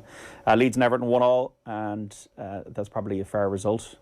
From what we've seen last night, that Everton still lack a cutting edge, but Leeds couldn't break them down. I thought Everton were definitely better last night. I thought they could have won the game. Tarkowski, Onana coming into the team. Yeah, Onana's a good player. And yeah, I just thought defensively they knew what they were doing. Could easily have nicked us. Right back was very good. Patterson, is it? Patterson. He didn't know anything about him. He looks a really nice young player. Could have gotten the winner. Good chance they keep Gordon at this stage. They're going to keep Gordon. That's confirmed. That's confirmed. Yeah, and Leeds will be okay as well. Like Sinisterra getting his first goal, and Jesse Marsh has got a bit of fight about him. Obviously, he's got a good structure to the team. You can see already. So I think Leeds will be okay. Alexander Mitrovic, 100 Fulham goals now, 5-5. I think they're going to be okay. They beat Brighton 2-1 last night, 1-1 between Crystal Palace and Brentford, which is the match I watched because I really like Crystal Palace. They're a really exciting team to watch. Brentford are also an entertaining team. It is pretty amazing that every game is on. BT put it up last night, like this is what's on, and I was just like I do definitely pine some days for the days when it was like there was a game on at the weekend. Everybody watched it. You watch it. Less is more to an extent. Like it's kind of like, you know, the internet makes everything. The internet makes the ability to get information on anything so easy. You're less inclined to do it. Whereas if you actually, back in the days when it was harder, you'd put an effort in, and now it's so easy you don't even try. And there is too much football on the box, in my view. What do you think, JD? I love it. I love being able to watch Crystal Palace Brentford rather than having to watch Leeds Everton or having to watch Southampton. How about not being able to watch either of them, and just having really appreciate when a game is on? No, I prefer to watch as much as I can, because I think the more and more you watch, the more you get into the depths of the nuance of it. But then it becomes almost like a TV experience where it's not like going to the game. I'll always try to go to games as well. Yeah. But I really feel that it's hard to get to Brentford of a Tuesday night when you got work in Dublin on a Wednesday. Well, you know, I do have supersonic travel. I just find that the more and more you're on top of it, the more and more you form a really interesting opinion on things. Yeah. It's only like I'm really buzzed about watching Spurs this evening. I'm buzzed about, like, I was doing the lineups last night. So, but if I'd missed this week, I would really feel behind. So that's just the way I'm looking at it. If they did a model where you had to, which I mean is a subscriber model, which I think the Glazers are thinking, oh my God, if this happened, how much money could we make if you had to pay per view for the games? At least it would take away that, because I get the feeling that, like, if I want to watch Liverpool now, the game is going to be on TV pretty much. It's going to be on something, and I don't know. It just feels like there's too much football on TV. It's like a carousel that never ends. But if you were living in the UK and you were somebody who went and loved the experience and you'd want full stadiums and you want more people to attend games, I couldn't understand the reason for that. But to have it here... Johnny's basically against running water and electricity. He wants to go back to the bit... We didn't invent the wheel for like 10,000 years as humanity. It's not a great sense of our brain power. But certainly for the days pre-fossil fuels. I don't really want to go back to the 90s when I've been listening to Crackly 5 Live and barely. I don't know. There's something. This is again like, it was better in the communist Russia. It was better in the Soviet days. He's turning 40. It kind of was getting wistful for. There are a lot of people listening in, I hope, who are thinking, yeah, I kind of agree with you. The change. Are you doing the pools every week still? Are you doing the pools? Yeah. Doing the pools, yeah. There is an element of less is more though. Look, there is. During lockdown, there was too much football because it was on every night. Now, at least, it's you know that there are nights off. And also the stadiums being full, it matters more. When we were on last Saturday, but at the weekend, you're not going to see much of the football. We'll watch the game here Saturday. Then you'll end up doing other things. You might watch match of the day. You're not going to sit down on Sunday and watch 2 games. Well, it was 2 Saturdays ago. The Saturday lineup against like 4 games. It was absolutely terrible. The 3 o'clock lineups. Oh, so but last weekend it was sensational. It was a sensational. There's 8 games this weekend. Right. Anyway, Chelsea beaten again. This is like the Chelsea being beaten again. I think this is interesting. I think Todd Bowley, loads of money, very involved, like personally involved. Ed Woodward again. A lot of stuff. And how many games can Tuchel lose before? He didn't win a Champions League for this owner. He won a Champions League for the previous owner. They're out of the title race, JD, basically. They've dropped 8 points already. I think they're at the top 4. I think the top 4 is going to be the 2 North London clubs, City and Liverpool. Yeah, that could well be at the moment. Case. Now, we will see what squad strength. Fofana sign, I think, will help a lot. And Kante will come back. So I think that Chelsea are definitely built to go on a run. But they were very good against Spurs. Like, they should have won that game. They should have won. They were very good. But it's the consistency. But they've been bad. They were just maybe he hasn't had enough time to work with these players. The coaches, though, they couldn't get the plane to Leeds, and it all sort of derailed after that, even though the team actually got the private plane for the 3-hour train ride. Just all derailed after that. So look, it's interesting to see what will happen. I think Tuchel just needs to work with those players a bit more. I would trust in Tuchel. Great to see Andrew Omobamidele scoring for Norwich last night. He just every time he plays now, there's like glowing reports about Omobamidele, and I think Stephen Kenny's gotten to go with the 3 young lads, himself, Collins, and O'Shea, and make this our way forward. As in drop John Egan. I'd probably play. Yeah, probably would. I think they're probably all very good on the ball. Egan would be very close. Duffy's going to struggle to get on that team. He's not playing for Fulham. So. Yeah, and Duffy's only 30, I think. 30, yeah. Yeah, so 1992. But Omobamidele is, and I think it just shows like get a player playing regularly at championship football level. Is everything. Exactly, like championship is very strong. Kenny has to be playing players who are playing first team football. And there are a lot of players at the moment in the championship doing that. Yeah, and I think what's exciting is that you'll have centre backs for Ireland who are very, very willing to play with the ball and to run with the ball, and that's something we won't have seen before. Possibly all 3 of them. Yeah, and the goalkeeper as well. Tonight, really good games tonight, like Newcastle going to Liverpool. The slate of games tonight is really excellent because Steven Gerrard might get spanked tonight. Arsenal could easily spank Villa tonight, and the pressure will then, because there already has been a sacking. The dam burst is so important in influencing owners. In going, right, somebody else has done it, so therefore we need to do it too, because that the stakes have been ratcheted up. Like honestly, I was looking at the betting for the next manager to go. Like Parker wasn't even in the top 6. No, Rodgers was odds on. Rodgers, and I was thinking it's going to probably be Gerrard maybe, because their next 2 games are Arsenal and City. They're going to lose tonight 100%. They don't look like they know what they're doing really attacking wise. The game that intrigues me is Newcastle Liverpool. I think there's a massive challenge for Liverpool. Haven't been convinced them at all, and a real up and coming. Forget about the other day. Forget about the other day. Forget about the other day. Completely new challenge. Well, it's a max man play. Might not. West Ham taking on Tottenham. I think Richarlison will definitely play tonight. Ahead of Son. Yeah, and he should. Erling Haaland might be rested by Man City against Nottingham Forest, and Wolves going to Bournemouth. So yeah, it's brilliant stuff tonight. Keith Long parting ways with Bohemians, nearly 8 years. The second longest serving manager at the club behind Billy Young. Wow. So they're hosting Shamrock Rovers on Friday night. Load of tennis exits at the women's singles. Emma Raducanu's gone. Elisa Cornet beat her in straight sets. Elena Rybakina, the Wimbledon champion, out, defeated in the first round by Clara Burrell. Naomi Osaka losing to Danielle Collins. Rafa Nadal, though, through, beat Rinky Hijikata. And Cam Smith got 100 million, apparently, for going to live. And did he say he was desperate to grow the game. And no, he said the money was a factor. He actually admitted that eventually. But it was always said, you'd hear it from me, but we heard it through a Golf Digest interview, so it wasn't actually on camera or video or anything like that. Funny enough, Greg Chalmers, who's a journeyman Australian pro, says he might be the top-ranked player, might have a chance to be the top-ranked Aussie on the tour, because Mark Leishman's also defected, and sadly, Joaquin Niemann has defected, 23 years of age. Genuinely one of the most depressing sporting things that's ever happened, in my view. It's so grim.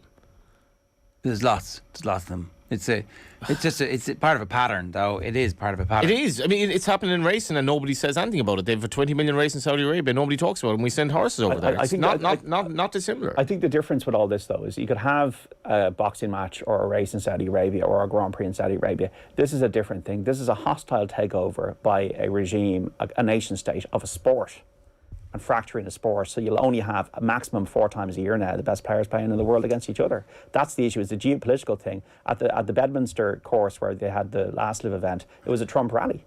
That's the thing, but the MBS and the Saudis, it's much bigger than just golf, and they've hijacked the sport. Last question for you. Let's get the points tonight. Bobby Dwyer wants to know, hey Bobby, has John booked his Champions League away day yet? Jack Pitt-Brook is the Spurs correspondent of The Athletic, so I'm a bit of a nobody in that I'm always flicking on Twitter. So Jack Pitt-Brook on Saturday morning put out the fixtures before anybody else, and I booked my flight to Frankfurt 5 minutes later for £100. Very nice. In October, and booked my hotel, and rang my nephew yesterday, who's a season ticket holder. Can you sort us for a ticket? So sorry, just on that, right? So how many people would actually be going from Ireland to Frankfurt for a Spurs game? Would the price have gone up much? I haven't checked the prices since. Maybe, you know. You probably 150, 200 maybe. That's enough. Yeah. That fills the plane. You know, all of a sudden the price trebles. You would be amazed every single. I've gone to Spurs matches on Sundays. You'd be amazed at the amount of people going from this country. West Ham. I know West Ham Spurs I went to. Villa Spurs like last season. The amount of fans of both clubs. Leeds is the one that intrigues me because, especially in racing, the amount of people, I'm on about turning 40, the amount of people, give or take 50, early 50s who are big Leeds fans, it just reminds you that was the time. And older. Yeah, and older, yeah. 8:55 this morning, John. Thanks very much for that. More from John on Saturday afternoon and Off the Ball on News Talk from 1 o'clock. And of course, you can hear him on News Talk Breakfast every morning as well. OTB AM brought to you live each morning by Gillette Labs for an effortless finish to your day. We're joined on the line now by Meath's Jenny Rispin to talk about Eamon Murray's amazing legacy following his a bit of a surprise departure really as the Meath women's football manager. Jenny, good morning to you. How are you getting on? All good. How are you getting on? When did you guys find out about this? Yeah, I suppose the news broke over the weekend. There was, I suppose, rumblings over the last few weeks, will he or won't he? I suppose especially since the news of Paul Garrigan and his team moving on as well. So there was a lot of questions in the air. Probably need to be stifled either way, but so look, it's shook Meath ladies football over the weekend. But look, for some it's not too surprising, and for others, probably comes as a bit of a shock from outside the county. He'd signalled it a little bit in the build-up, and certainly had spoken about how this was the end of this backroom team in particular, because we kind of knew that some members were stepping away, and obviously with some of the team heading down to Australia, there was a sense that this was definitely going to be the end of an era. But given how central he'd been to the whole thing, there was maybe a hope that he might have stayed on to try and oversee the rebuilding. Yeah, it almost feels strange to say it's an end of an era, and in some ways you feel like things are only kicking off. So it feels unusual to say that, but at the same time, yeah, if you're on the inside, you'll see that it's been a long journey. I'd say maybe Eamon had hoped to stay on. I mean, look, he's a passionate Meath football man, and he wouldn't want to have moved on, unless, the things weren't right around him. And he'd want to build a team that, would move, would get Meath ladies, forward again in the future. So, look, I'd say that, things, I'm sure he's been thinking about a long time. And, so maybe he just didn't get the things fall into place around him. Like, it's mad. Just in Dublin and Meath, what are we talking? Like, literally... about a year ago, give or take, Dublin and Meath, and that's when he exploded onto the national scene in terms of where this Meath team was. And it's actually just come and gone just like that. 2 wins, bang, bang, and that's what it feels like from the outside looking in. Yeah, it's true. That's the thing, in the space of a year. It was only last September. It's only 11 months ago, basically, give or take. Sorry? It's literally not even a year ago when that the expectation was Dublin were going to win that game. Now all of a sudden Meath are one of the best teams you've ever seen, and he's gone. That's it. It's literally been a whirlwind year. Meath were outsiders that time. If they'd lost that final, you'd wonder what would have happened. It could have been a very different face of ladies football across the country. But Meath didn't. Meath won that year, and in the space of a year, winning 2 All-Irelands back to back. National League, Eamon Murray, and all these Meath ladies players are on everyone's lips. And all of a sudden, just like that, for on the face of it, that he's moving on. But as I said, look, this is a long process for Eamon. So that even going back over the years, he's a long time with the underage setup. And look, when players start stepping away, and Eamon, Paul Gargan would have meant a lot to him as well, and Paul's a long time on the road with him there. And I'm sure that when Paul decided to step away, that maybe it was time for Eamon to step away too. Where do you start rebuilding this Meath team? Getting people around you at the top to start of all, but also going on the hunt for new players as well. That's the thing though. It's very, very difficult when you look at the players you're losing, and to for the players to maintain that commitment. As much as it's this Meath thing is so fresh and so young. For the inter-county commitment is so insane to maintain that hunger. Is it a question of, right, I'm going out at the top here, it doesn't get better than this, or is it just this is too much of an effort to go back in another year and almost start a little bit afresh? Yeah, there's probably a bit of both. As I said, there's a lot of girls as well with a lot of miles in their legs as well. That are looking for a change, but there's a lot of young players biting to get onto that team, and I've no doubt that Eamon, he would stick it out if he thought, things were right. But look, Eamon, it's probably right that to pass it on to somebody else. It's probably the right time. You kind of have. It'd be hard for somebody to come in as a new coach under Eamon to try and build off what's already been done. And, at the same time, there's no doubting Eamon as a manager, everything else has to be right around it. And I would find it possibly quite hard to do that. So do you think there was anything that the county board could have done to convince him to stay? Look, Eamon is his own man. He makes up his mind to do something, and he'll do it. He needed convincing to do it in the first place. I was surprised he kind of took on an adult role or a senior team, especially at the time 5 years ago. But thinking back, he was the only man for the job. But so I suppose when you have to respect his wishes, and I said everything has to be right around him, and there's probably an element of going on his own terms as well is important for any manager. Maybe there's a point of out at the top now and hand it over to somebody else when it's in such a good place. What is the scene like in terms of the next crop of players who might be able to replace the players who've gone off to the AFLW? Yeah, I think there's, look, Meath have never been short of good footballers before, and probably the hardest thing in the past is probably convincing them to give that commitment, and that there's hope of something at the end of it. So I think that's the hard part done now for a lot of players. Is the beauty of what's gone on the last few years is probably having an extended training panel, and there's been work being done in the background there with that, and I'm sure there's a lot of players ready to step up. That probably haven't got as much game time as they'd like. There's a very settled team there the last couple of years. But look, I've known a few players in the background there, and so been involved with the minor team this year. There is plenty of talent coming through. So, and Eamon would know that, and any manager coming in would know that, and that there's that talent will be worked with there. And to throw in there that there's still a lot of faces there left from last year's team. Yeah, who now have the experience of coming up and winning multiple All-Irelands at the different levels. So they'll be a seasoned team, and if you can just add in a little bit of extra, then there's no doubt that they're going to be competitive next year.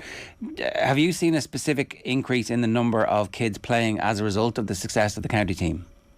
Oh, absolutely, no doubt. I think our registration numbers in the ladies' side have gone through the roof. But I would even say, I work with the GA here in Meath and in coaching in games, and it has just given everything such a lift. It certainly makes our job easier when there's such an interest in ladies' football from both sides, male and female. And the Brendan Martin Cup is already doing the rounds around the county. Any opportunity to promote it has been used as well by clubs, either side of it. So, there's definitely and it's even more visual than before, like, the key pack, the Mesita key pack jersey is, flying out the shops. You can see every kid going around with the Meath jerseys on. Bit of nostalgia in that as well, like. Yeah, absolutely. Said we all, like, growing up in Meath, it was a treasured item. It was a Meath key pack jersey, and you're back to those days now, and it's so refreshing to see. It really does mean a lot, as anyone in the GA, that kids are going around and showing off their jersey with pride, whether it's male or female.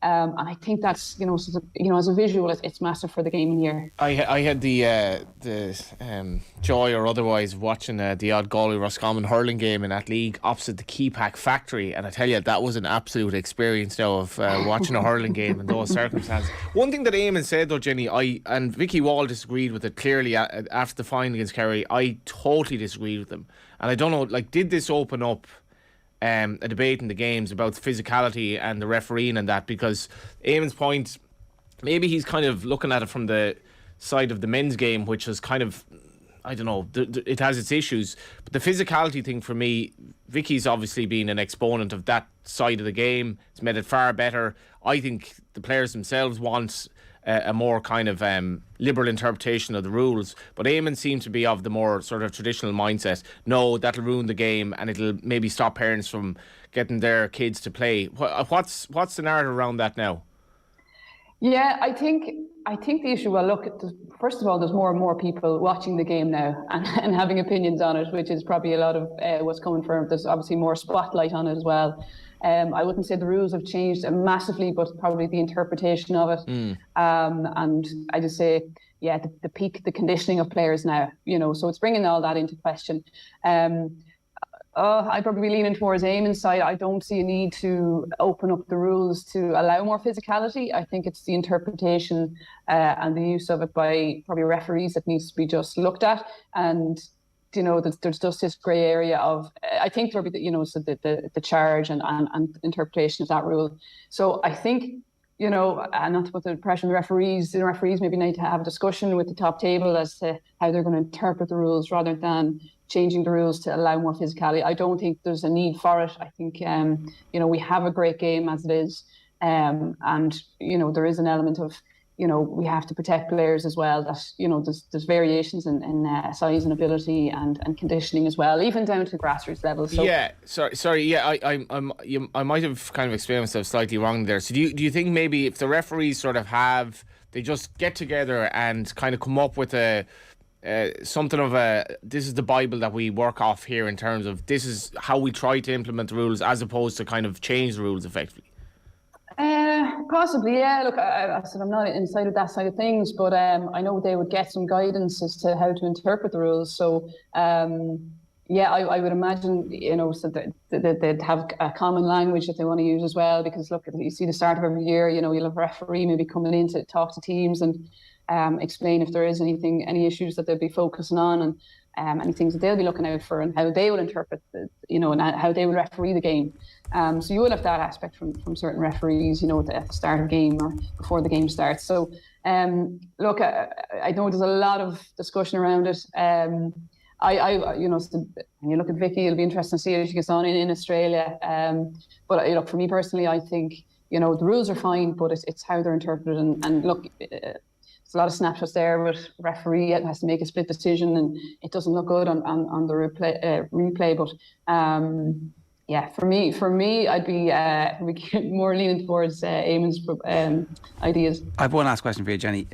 Vicky Wall is arguably the biggest star who has gone as a senior to Australia. You could argue that some of the young males who went over were very heralded, and obviously the David Clifford had been talked about. But what happened when David Clifford was talked about was that the Kerry County Board put together a package that they literally produced a document that was to try and entice their young players to stay. Did the GAA community in Ireland do enough to make sure that Vicky Wall, like the most marketable star in women's football, wasn't allowed to go to Australia? Because apparently she's had a great start, and that aggressive side to her game, which she really loves, is something that they're like, oh yeah, we love this, like, did we miss a trick there? Look, I'm going to be honest, somebody trying to promote the GA here, and particularly ladies football, it's devastating to see it from that point of view, that, our biggest stars, the game is really at a peak audience now in terms of marketing and viewership and people interested in the game. You know, whereas you look in Australia, it's still very much in its infancy and starting out. Was there enough done? There can never be enough. You know, you need to. I think the GA as a whole need to look at it, in particular LGFA. You know, Vicky did, like, it's at the top of her game. Most talked about player in Ireland. Possibly could have, you know, but what do you do? Yeah, that's it. Like, what do you do? You know, what did Kerry do? They put together a package. You know, Kerry put together a package that obviously were like, if you stay here, we'll be able to help you with your education. We'll be able to help you with other stuff. Like, there's enough corporations who are interested and who benefit from the women's game having a superstar in it. I just think that, like, we should be having an honest conversation about this. There needs to be some financial imperative for people to stay to play the women's game in particular, because it's so important now that it reaches a level that it continues to grow. You're seeing it in knock-on numbers in both the men's and women's sport. It's like a massive shop window. They could also push the women's game back to be the only inter-county game in August and September, and what a shop window that'd be. Everybody's crying out for inter-county games to go to. Like, I just feel like that's grand. The money that they're getting in Australia is not huge. Like, it's not there is the Australian appeal obviously as well. Yeah, sure, the lifestyle thing. Enough. But, like, you know, Ireland's not bad. You know, I don't know. What do you think, Jenny? I completely agree. I think we do need to do something more to keep our star players here. As I said, so much has gone into promoting LGFA, and then, you know, we've obviously the GPA as well, getting on board and trying to, you know, give a bit more to our players and you know, to add that little bit extra. But look, again, I don't know, because there is that kind of appeal of Australia at the other side of the world and this whole experience that you're not going to get here. And I get that, but that wasn't enough to get Clifford. You know, the women's Clifford has gone. It's also true. Like, we spoke about, like, Lidl and its involvement in Sky. Like, Vicky Wall, just for argument's sake, Vicky Wall is worth an awful lot as a marketing tool, massively. Like, it's an iconic image. It's like, this is where the game is going. Everyone can relate to her, whether you even watch it or not, and it's gone. Yeah, like, it's incredible. Like, I think I've seen even the milk carton there with Vicky on it. Like, it's actually unbelievable, the appeal that she has. So I don't know, listen, is there somebody out there that can put a package together for these players? I think it's something the LGFA will need to really look at in the next couple of years, and the GPA. They can't continue to hemorrhage players like they have done. You know, really at our peak appeal for the game, you know, where we've broken all the attendance records, viewership records. You're looking at it all now, and you're really at the top of it.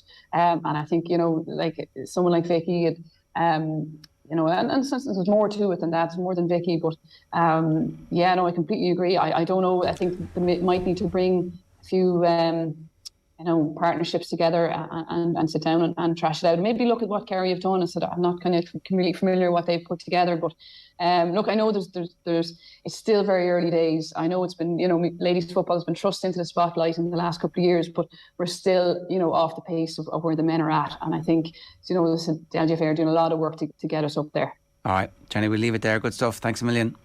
Thank you very much. It's Jenny Rispin giving us some thoughts on the situation in Meath as Eamon Murray steps down, and obviously they've lost their best player as well. OTB AM brought to you live each morning by Gillette Labs for an effortless finish to your day. Here's what's on OTB Sports Radio for you today. OTB Gold is Harry Edwards talking about the O.J. Simpson documentary. Marie Horahan is on Koi Gig today.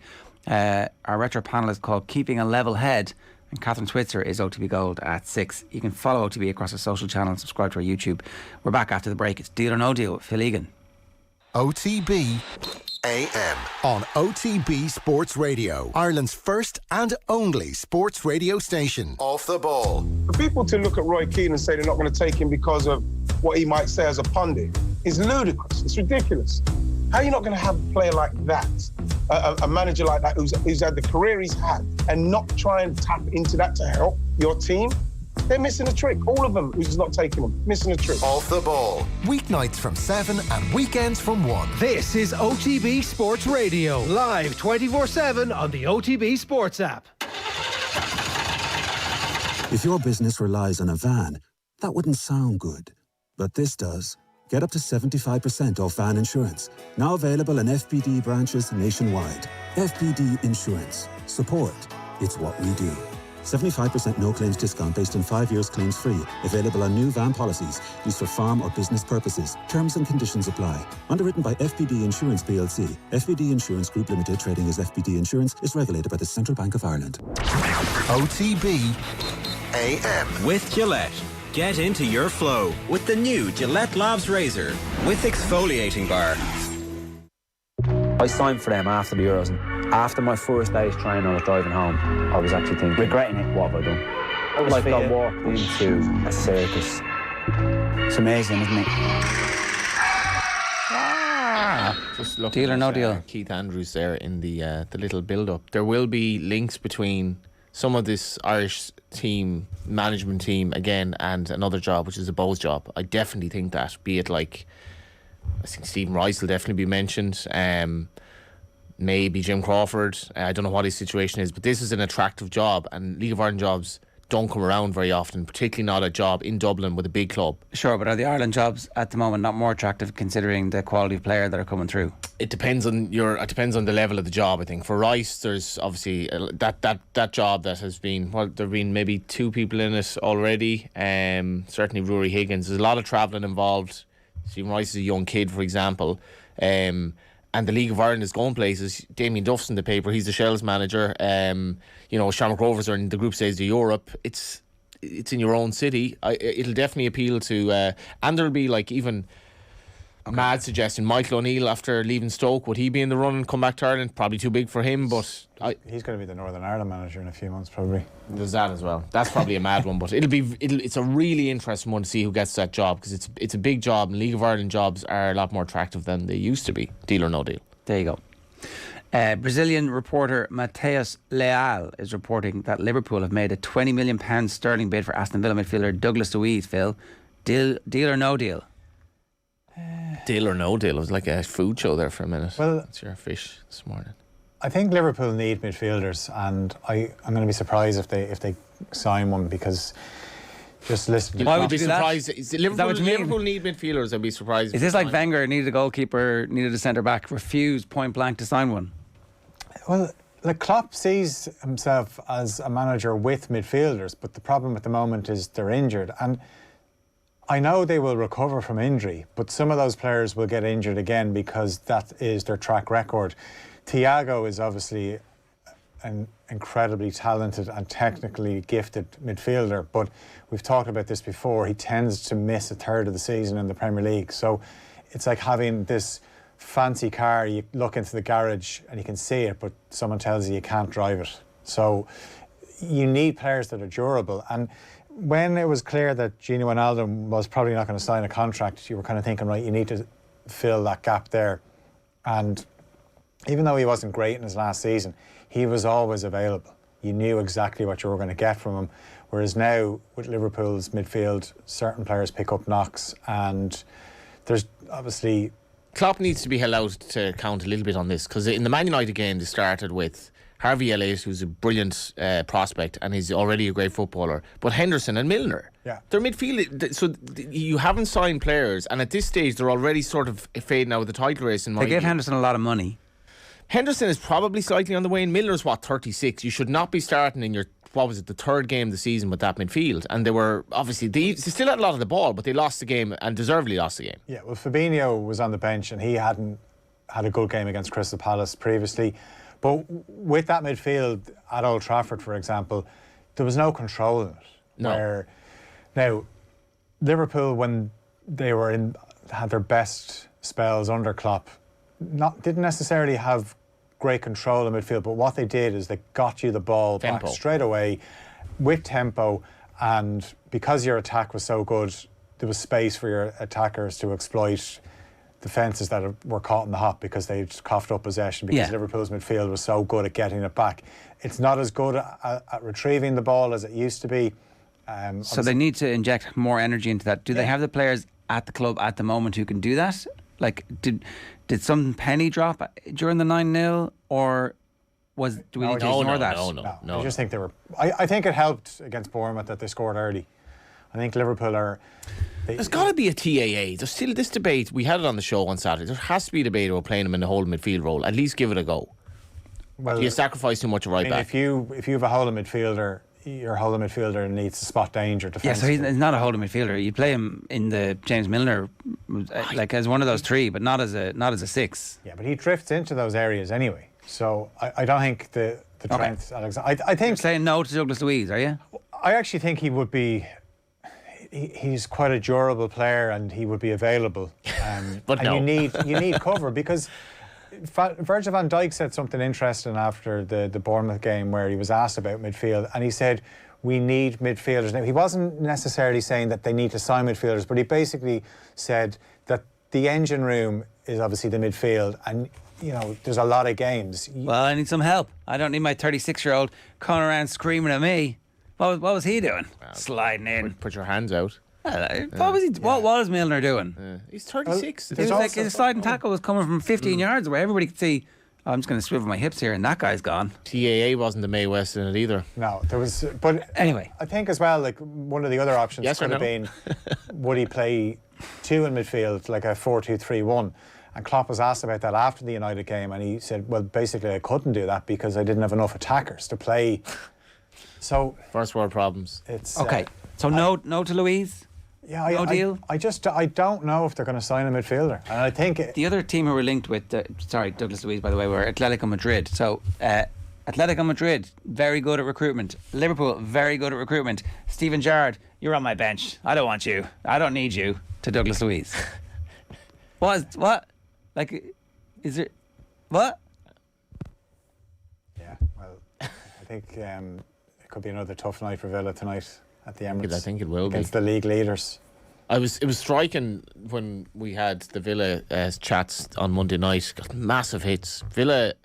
It's a massive club. Yeah, like you'd forget because they were out of the league for so long. Villa, like I was being nice to Eoin on his last day. He was like, I have another bigger club than Villa. I was like, okay, Eoin, okay, you're leaving. That's fine. Yeah, all the best. Cardiff City are in talks with West Brom about signing Callum Robinson, according to Sky Sports News this morning. Robinson has made 4 appearances for West Brom this season, all from the bench. He's had that slightly patronising Steve Bruce. Yeah, he's a good player. He's a very good player. Really like him. Not picking him. He wasn't in the squad for last night's draw. Egan, he's 27. Is this a good move? He needs to play. Things were going well for him at West Brom until Steve Bruce arrived. And I think a lot of West Brom fans were saying things weren't that bad until Steve Bruce arrived. So, yeah, it's about getting game time, because if he wants to be in Stephen Kennedy's plans, he has to play. Big time. So, like Cardiff, it's still Championship. You got to look at a team. Are they going to get the best out of you? Are they suited to the way you want to play? There's no point in joining a club if you're playing in a team where they're lumping the ball at you. I mean, he's a good technical footballer. So when I saw that Steve Bruce was taking over at West Brom, I thought that's probably not great for Callum Robinson. It's been good for Darragh Shea, in fairness. Right, nothing to say about that? Just what Phil says, he desperately needs game time and bit of confidence. It's a bit of confidence, because Ireland are suddenly not too badly served up top, and Robinson, who was the starting striker, isn't anymore. And it's far from sure of his place, actually, unless he's playing football. Yeah, I don't know. I can see him getting picked. He gets picked when he's fit. Generally. For Ireland, yeah. I think it'd be interesting to see what Stephen Kenny says, but you can't necessarily be picking strikers. The manager likes him though. He does like him, but if he's not playing, well, sorry, if he gets this move, we would assume he's going to play in Cardiff. At least, but like Parrott's playing week to week. Obafemi's playing week to week. Ida's back fit. Not scoring in the league. He's not scoring. Well, Preston aren't scoring at all. Yeah. But apparently his metrics are good. Otherwise, his KPIs, apart from the fact that he's there, which to score. Mario Balotelli. Oh. Why always me? FC Sion in Switzerland. Yeah, well done. Yeah. So he's joined there, and that is it. There you go. Mario's still going. He could end up Super in the League Mario, couldn't he? He could get the Bose job. He's good for the brand. Well, yeah. Wouldn't be good for the club, but no. Yeah. RB Leipzig managing director Oliver Mintzlaff has once again ruled out selling Josko Gvardiol. Have we got this correct? How's your Croatian? Anybody? Yeah, I was in Croatia there last week. Yeah. You were? How'd you get on? They've a few decent. Oh yeah, great country. Love it. I go there a lot. But you get your pronunciation right well over there on what's his name? Josko Gvardiol. Josko. Yeah.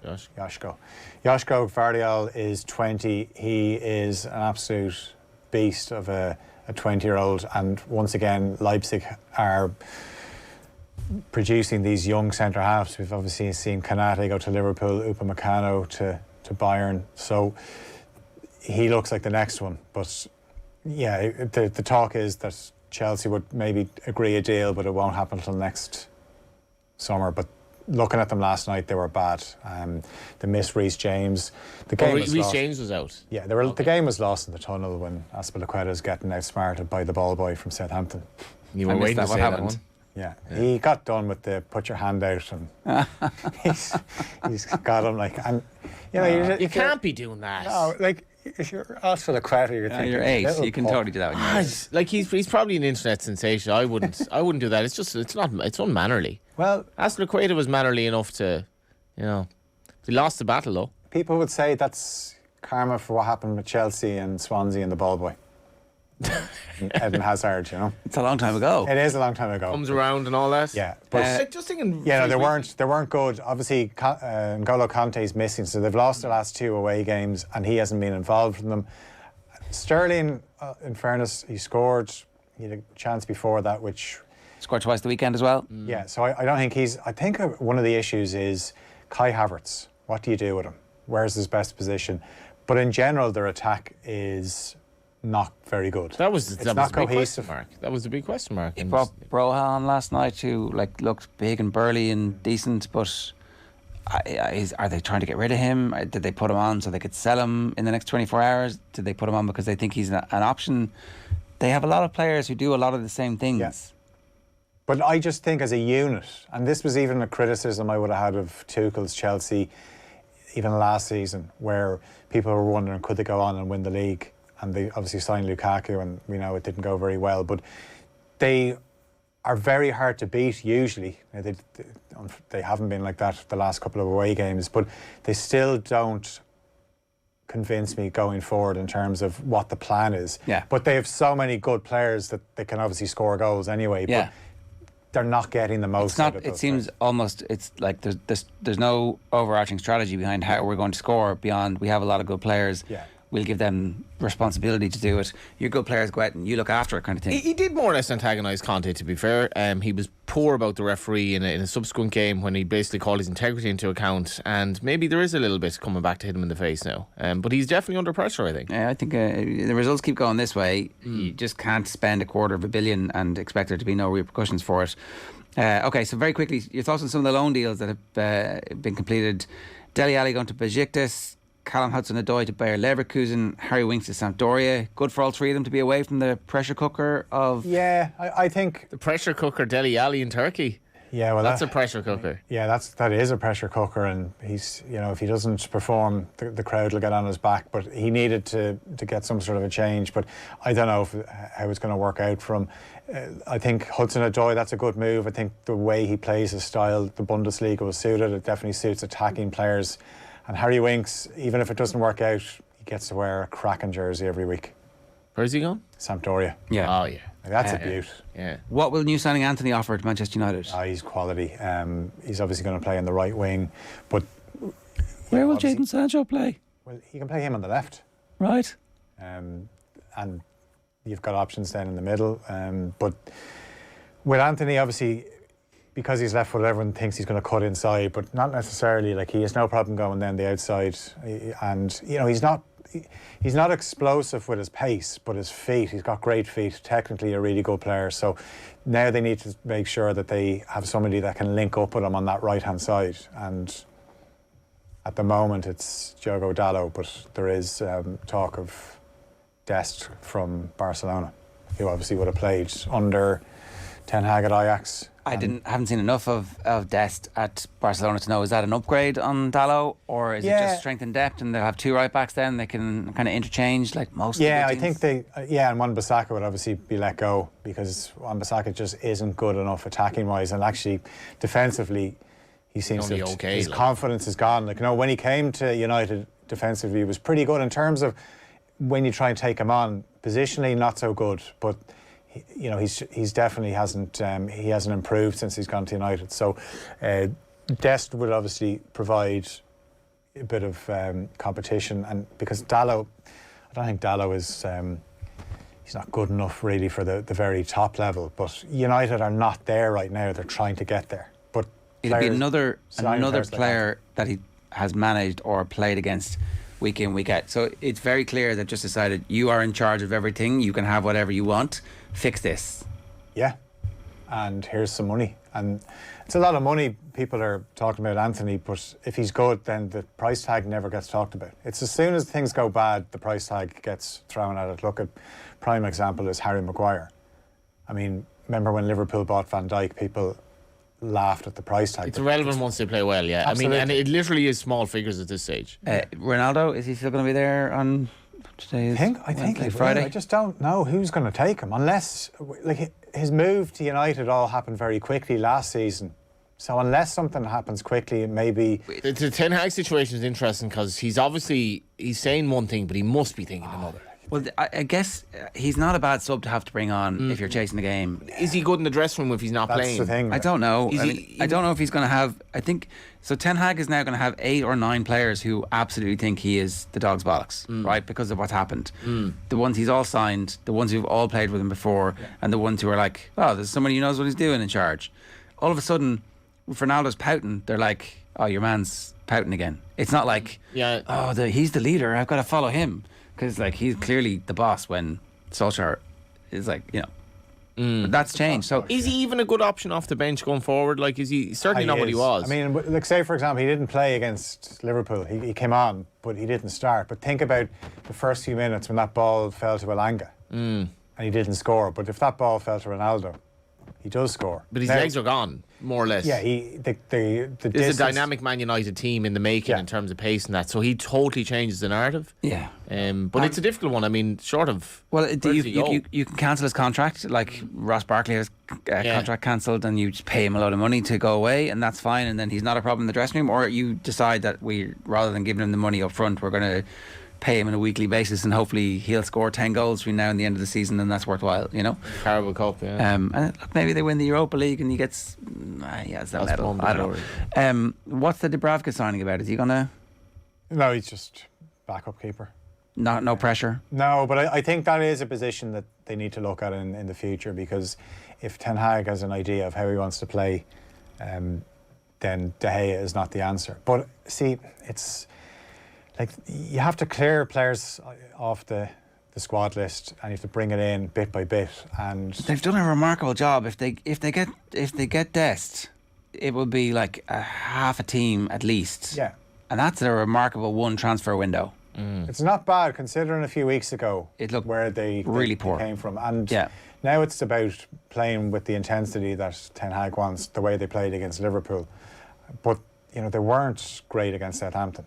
So Southampton are really good, it turns out. Yeah, well, the pitch didn't help either, and the pitch was awful again last night. But look, there is going to be setbacks. So as soon as there are setbacks, then all the same arguments come up. But the thing is, this was never going to be a quick fix. But unfortunately, when you're the manager of Manchester United, I don't know if the same arguments are as readily available to people now. They do have Casemiro in midfield. They will have some brain power there. They will have some brawn there. They will have a fast forward who's tricky, and I don't know, maybe he's a bust. Sancho, I don't know if Sancho's going to make it at this level. Do you try and ship Sancho out and try and get some of that money back?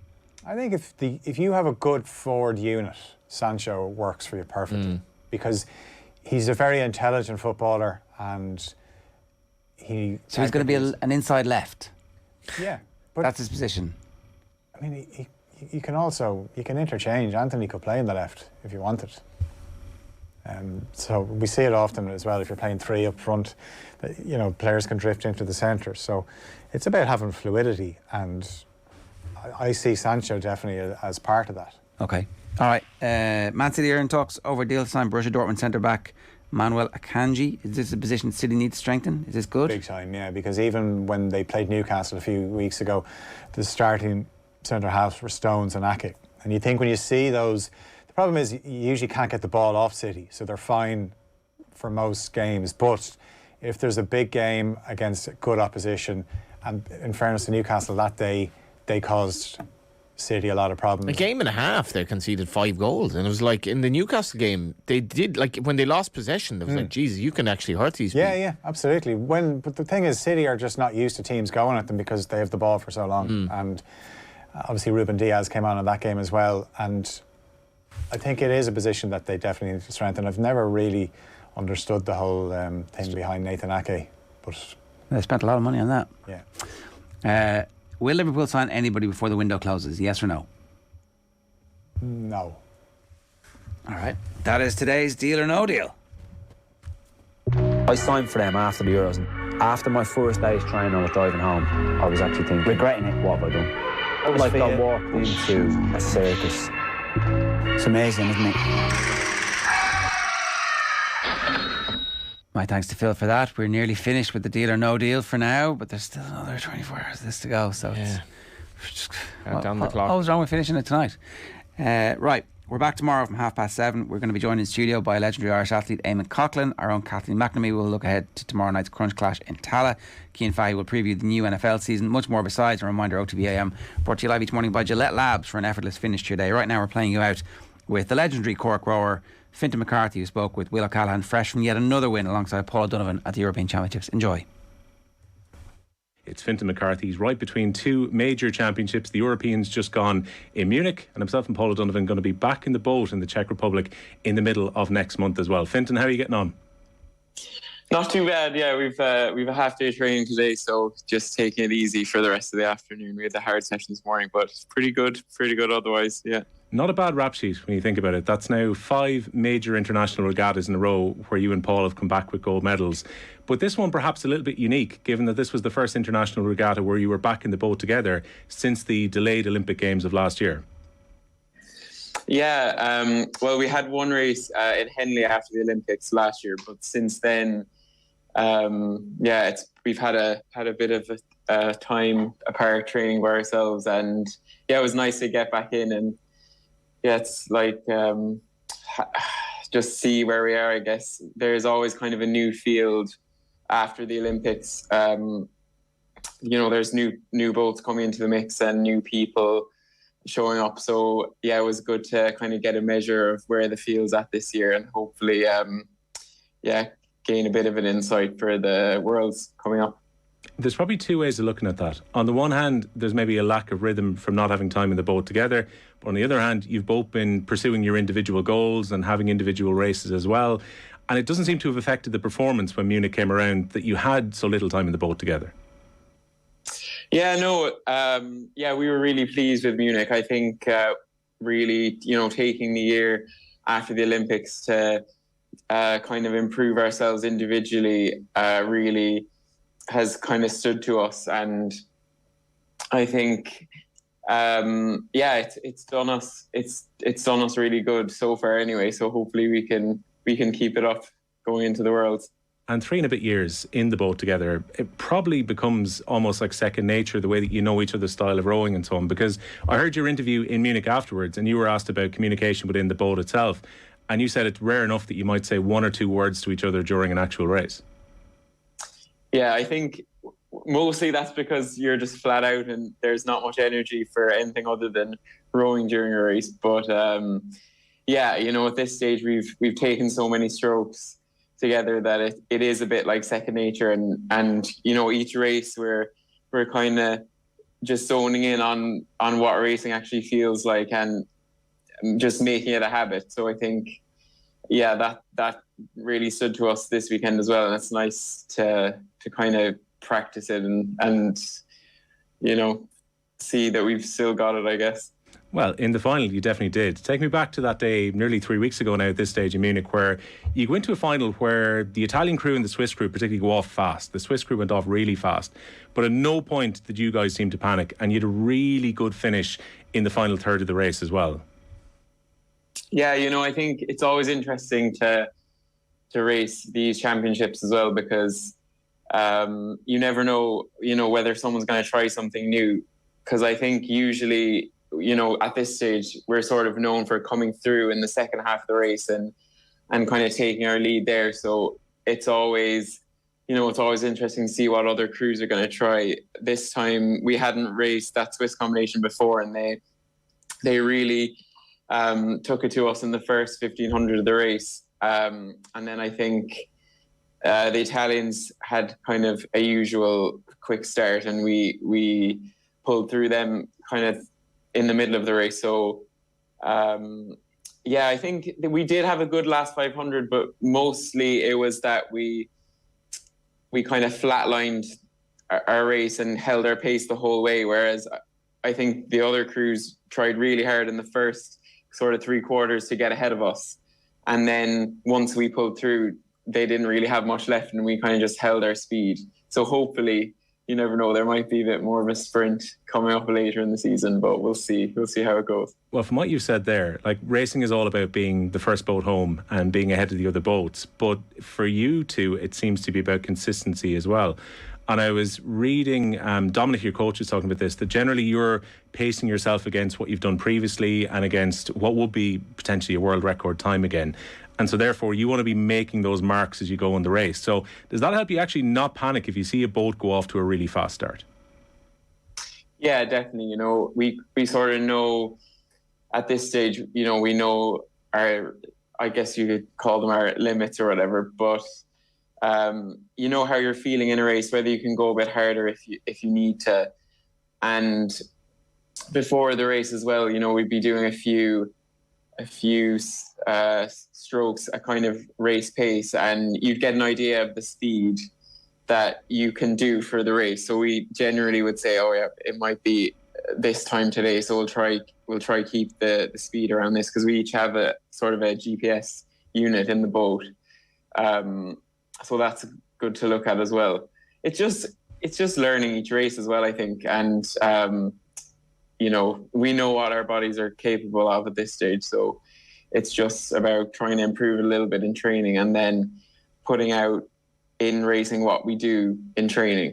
So I think that's probably where I've definitely improved this year as well, just pushing on physically a little bit and getting a bit more out of that sort of, you know, middle,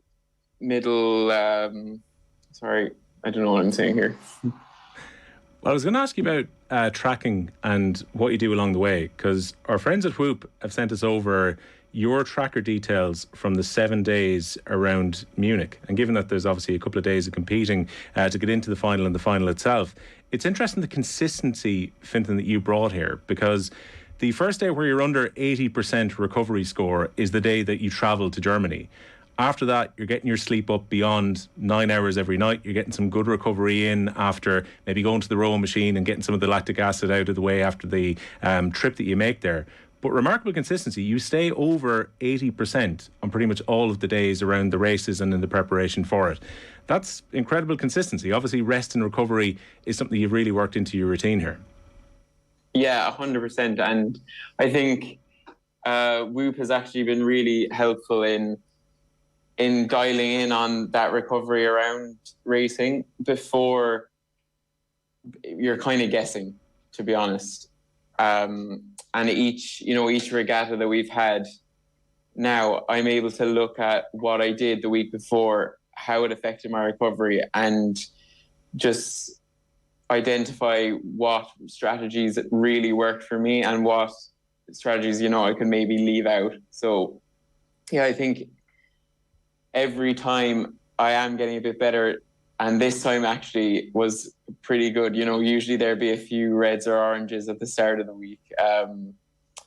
And then after the first few races as well, they can take it out of you a small bit. So it was really good for me to be consistently in the green over the weekend. And it just gives you that extra bit of confidence as well that you're ready to go for the next round.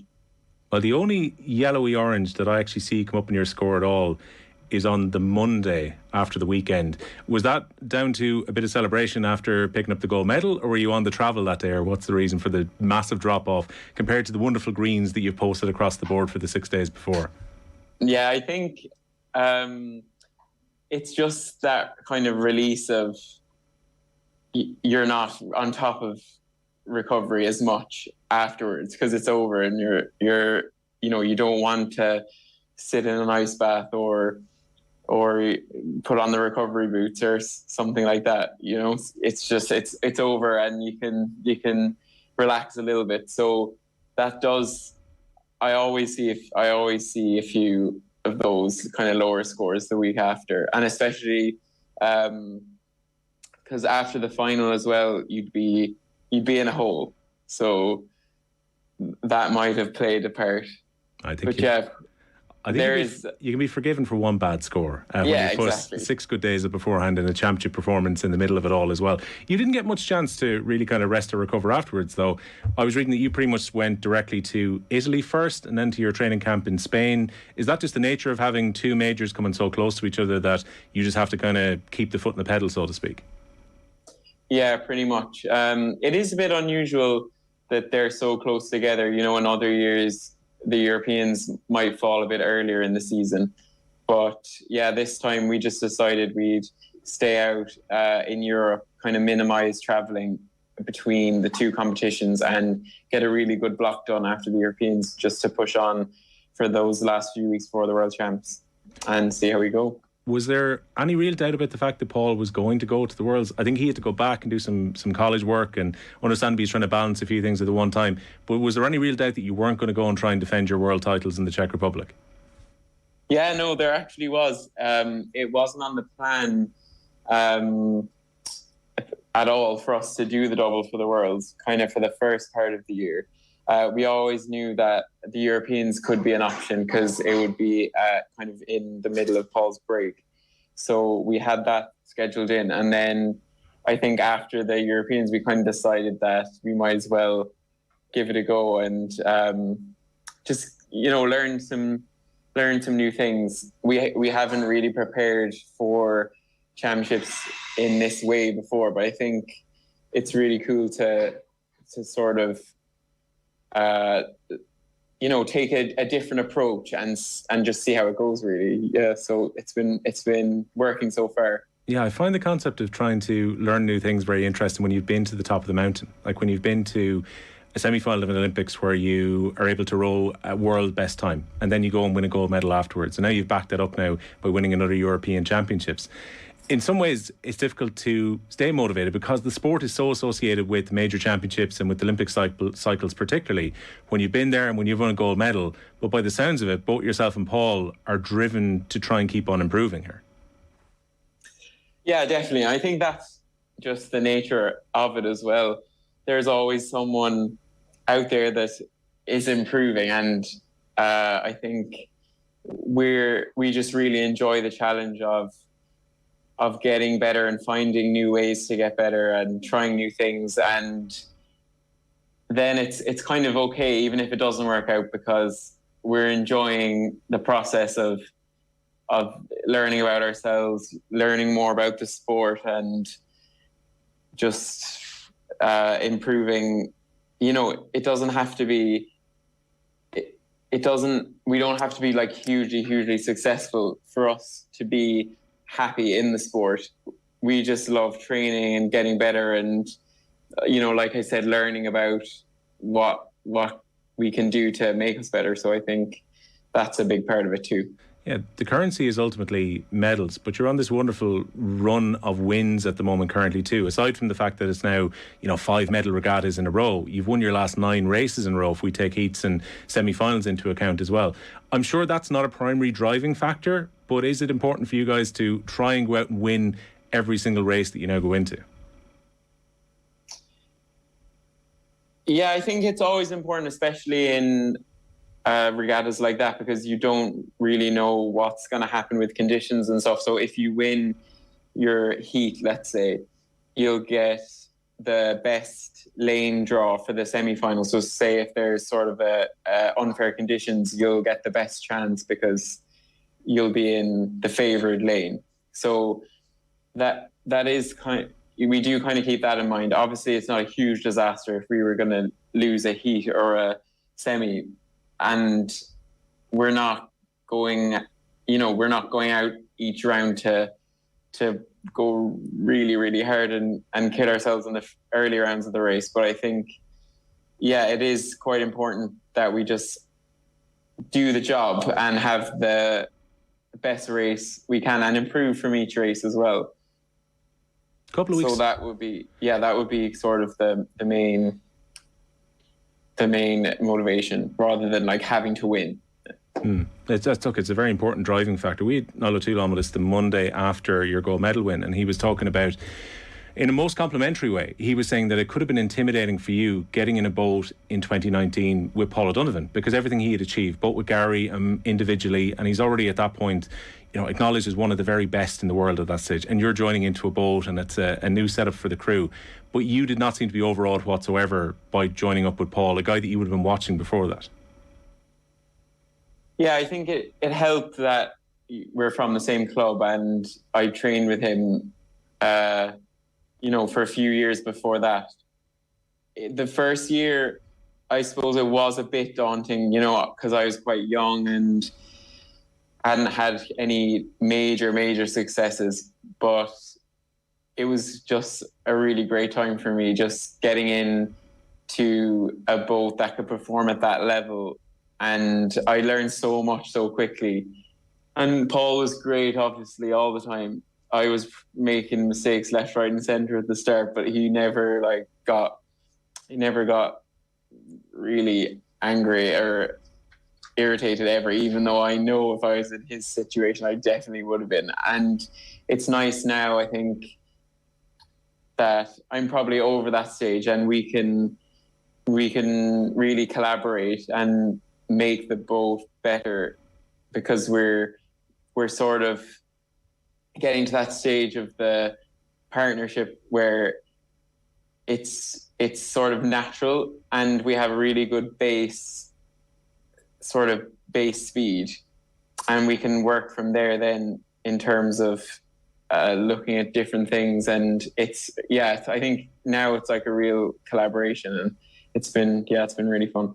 And you have to keep that partnership and that boat strong, because in a way I kind of felt for Gary last year at the Tokyo Olympics, delayed as they were, where he's there as basically a support function, but a guy who would love to probably, be pushing you guys as much as possible, because ultimately you qualify for the Olympics, you qualify a boat, you don't necessarily qualify the two people who are inside the boat.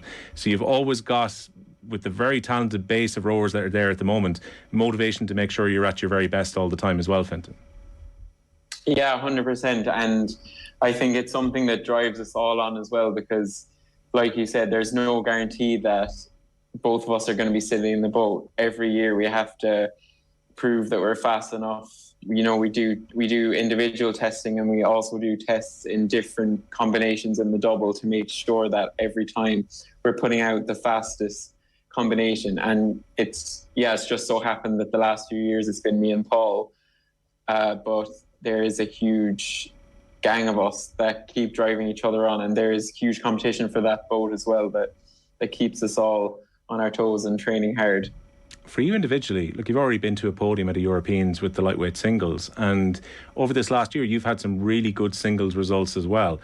Does that help when you go back to the doubles, the fact that you know that you're going well individually throughout the year as well?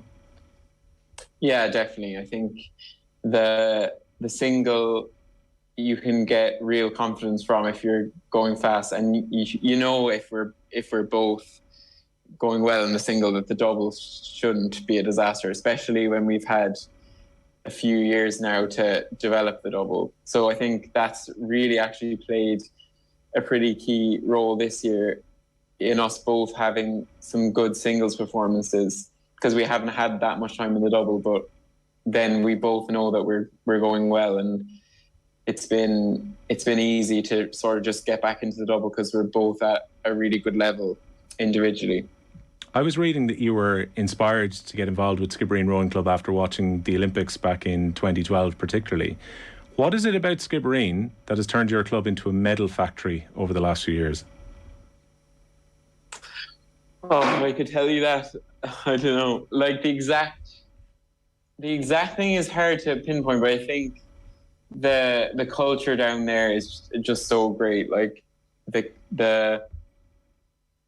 I think the first thing is everyone enjoys it so much, and everyone is so passionate about the club and bringing people on and just inspiring each other. I remember a big thing when that I kind of just reflecting back on now, I've realized is that sort of when you were younger and you're saying, oh, I want to, I want to do all these amazing things like win the world champs and things like that. If you said it to someone on the side of the street or one of your friends or something, they'd kind of look at you like, okay, like that's going to be quite difficult. And it sounds crazy that you say you're going to win an Olympic medal, but at the club, I think it's all about just helping people reach that potential. And, it doesn't have to be an Olympic gold medal, but just being your best and really realizing your full potential, I think is a big reason why everyone does so well, because the coaches and the volunteers down there are just so passionate about helping the athletes, really. So I think that would be my take on it anyway. Does that leave you very aware of the fact that you look back and you think that's 15 or 16-year-old you watching those regattas at the time and being inspired about rowing, that right now they can look at you, they can look at the O'Donovans, they can look at Sneeda Puspor. There's so many inspirations now for what would have been like the young Fintan McCarthy who might be thinking of taking up rowing right now. Yeah, definitely. And it's something that maybe I've started thinking about a bit more the last year or so. And reflecting on how important that was for me when I was that age. So yeah, it's really nice to be able to, I guess, be that person for people coming up. And I love, I love getting asked questions about, how to train and little tips and tricks from the kids, because I know how much I would have valued that when I was younger. I'm not saying, that I know everything and they should be asking me things all the time, but yeah, I just wouldn't. I wouldn't have any issues kind of stepping into that role, I think, because I know how much I would have, sort of really valued it when I was younger. Given that you had to go pretty much directly to Italy and then you went to Spain and now the Czech Republic is on the horizon, have you had a chance to go home with the medal since the Europeans? No, it's actually still in my suitcase. So, yeah, it's waiting. Hopefully I'll be able to bring it home with another one from the World Champs. So I presume you're sick of having to explain why there's a chunk of metal in the front of your suitcase every time you're going through an airport right now. Yeah, well, it's not in the hand luggage, so thankfully I don't have to pull it out of security or anything. But we'll see what happens when we go home, because sometimes we send our bags on the trailer, so hopefully it won't cause too many problems. Well, look, the weekend of the 18th of September is very much on the horizon now at the moment. How are you feeling about the World Championships? Look, given all you've said about the fact that you only got a few times together with Paul, it's probably not that much of a concern that he's been back at home rather than, say, the two of you working together ahead of these championships. What is the feeling ahead of potentially defending your world titles in a month's time? Just, a load of excitement, really. I think maybe before the Europeans, it was a bit more nerve-wracking because we'd never prepared in that way before, and I was kind of thinking, could this be the weekend it all goes wrong? But we knew going into it from if we did some pieces, and you kind of test your speed against people. As for us anyway, in Rowing Ireland, we test our speed against the other boats, and you compare your times compared to world records and stuff. So we knew we weren't going too badly.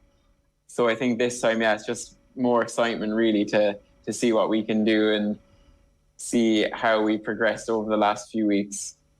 Post-Olympics, did expectations change for both of you? Because we're all probably guilty of it right now in Ireland, where we kind of assume that particularly you and Paul, because of all the medals you've won over the last 3 years, you're going to go and win at the next event that you go to. Did you feel any change in expectation? I know Paul has mentioned a few times that maybe now it's a case of the target's on your back because you're Olympic champions. Did it feel any different post-Olympics when you get back into the boat? Not really on the day-to-day. You know, it's still training and it's still just going out and doing the job every day. But I think, yeah, it would probably be silly to say that there isn't an expectation, and we know that it's there. But I think in a way it's good, because I knew what I was like, say, when Gary and Paul were in that position, they were winning world medals. I knew that how fast I'd have to be ahead of them. So I think that's really what everyone else in the world is thinking of us now, and it sort of drives you on more to stay ahead of them. So I think it probably has potential to be a bit of a weight on your shoulders, but I think we probably deal with it quite well, and it doesn't affect us too much, really. One last question for you, and I know you're going to hate this one, so I said I'd leave it till last. We've been debating on the show, and others have been debating as well, that, you know, potentially what Paul O'Donovan has achieved between these two Olympic cycles, between 2016 and 2022, and all that he's won in between, he should be considered one of Ireland's best ever sports stars. Like, he's won everything, individually and within the doubles boat as well, and in two different boats, which probably, you know, adds to his longevity and adds that little bit extra, the fact that he's been able to do it with two different groups as well. Where would you rank Paul, given that you have to work beside him all the time? I'm sure you're going to hate complimenting him. We'll get him to compliment you when he's on next time as well. But where would you rank Paul when you consider all the achievements that he's had, particularly over the last 7 years or so? Oh, yeah, he's definitely up there.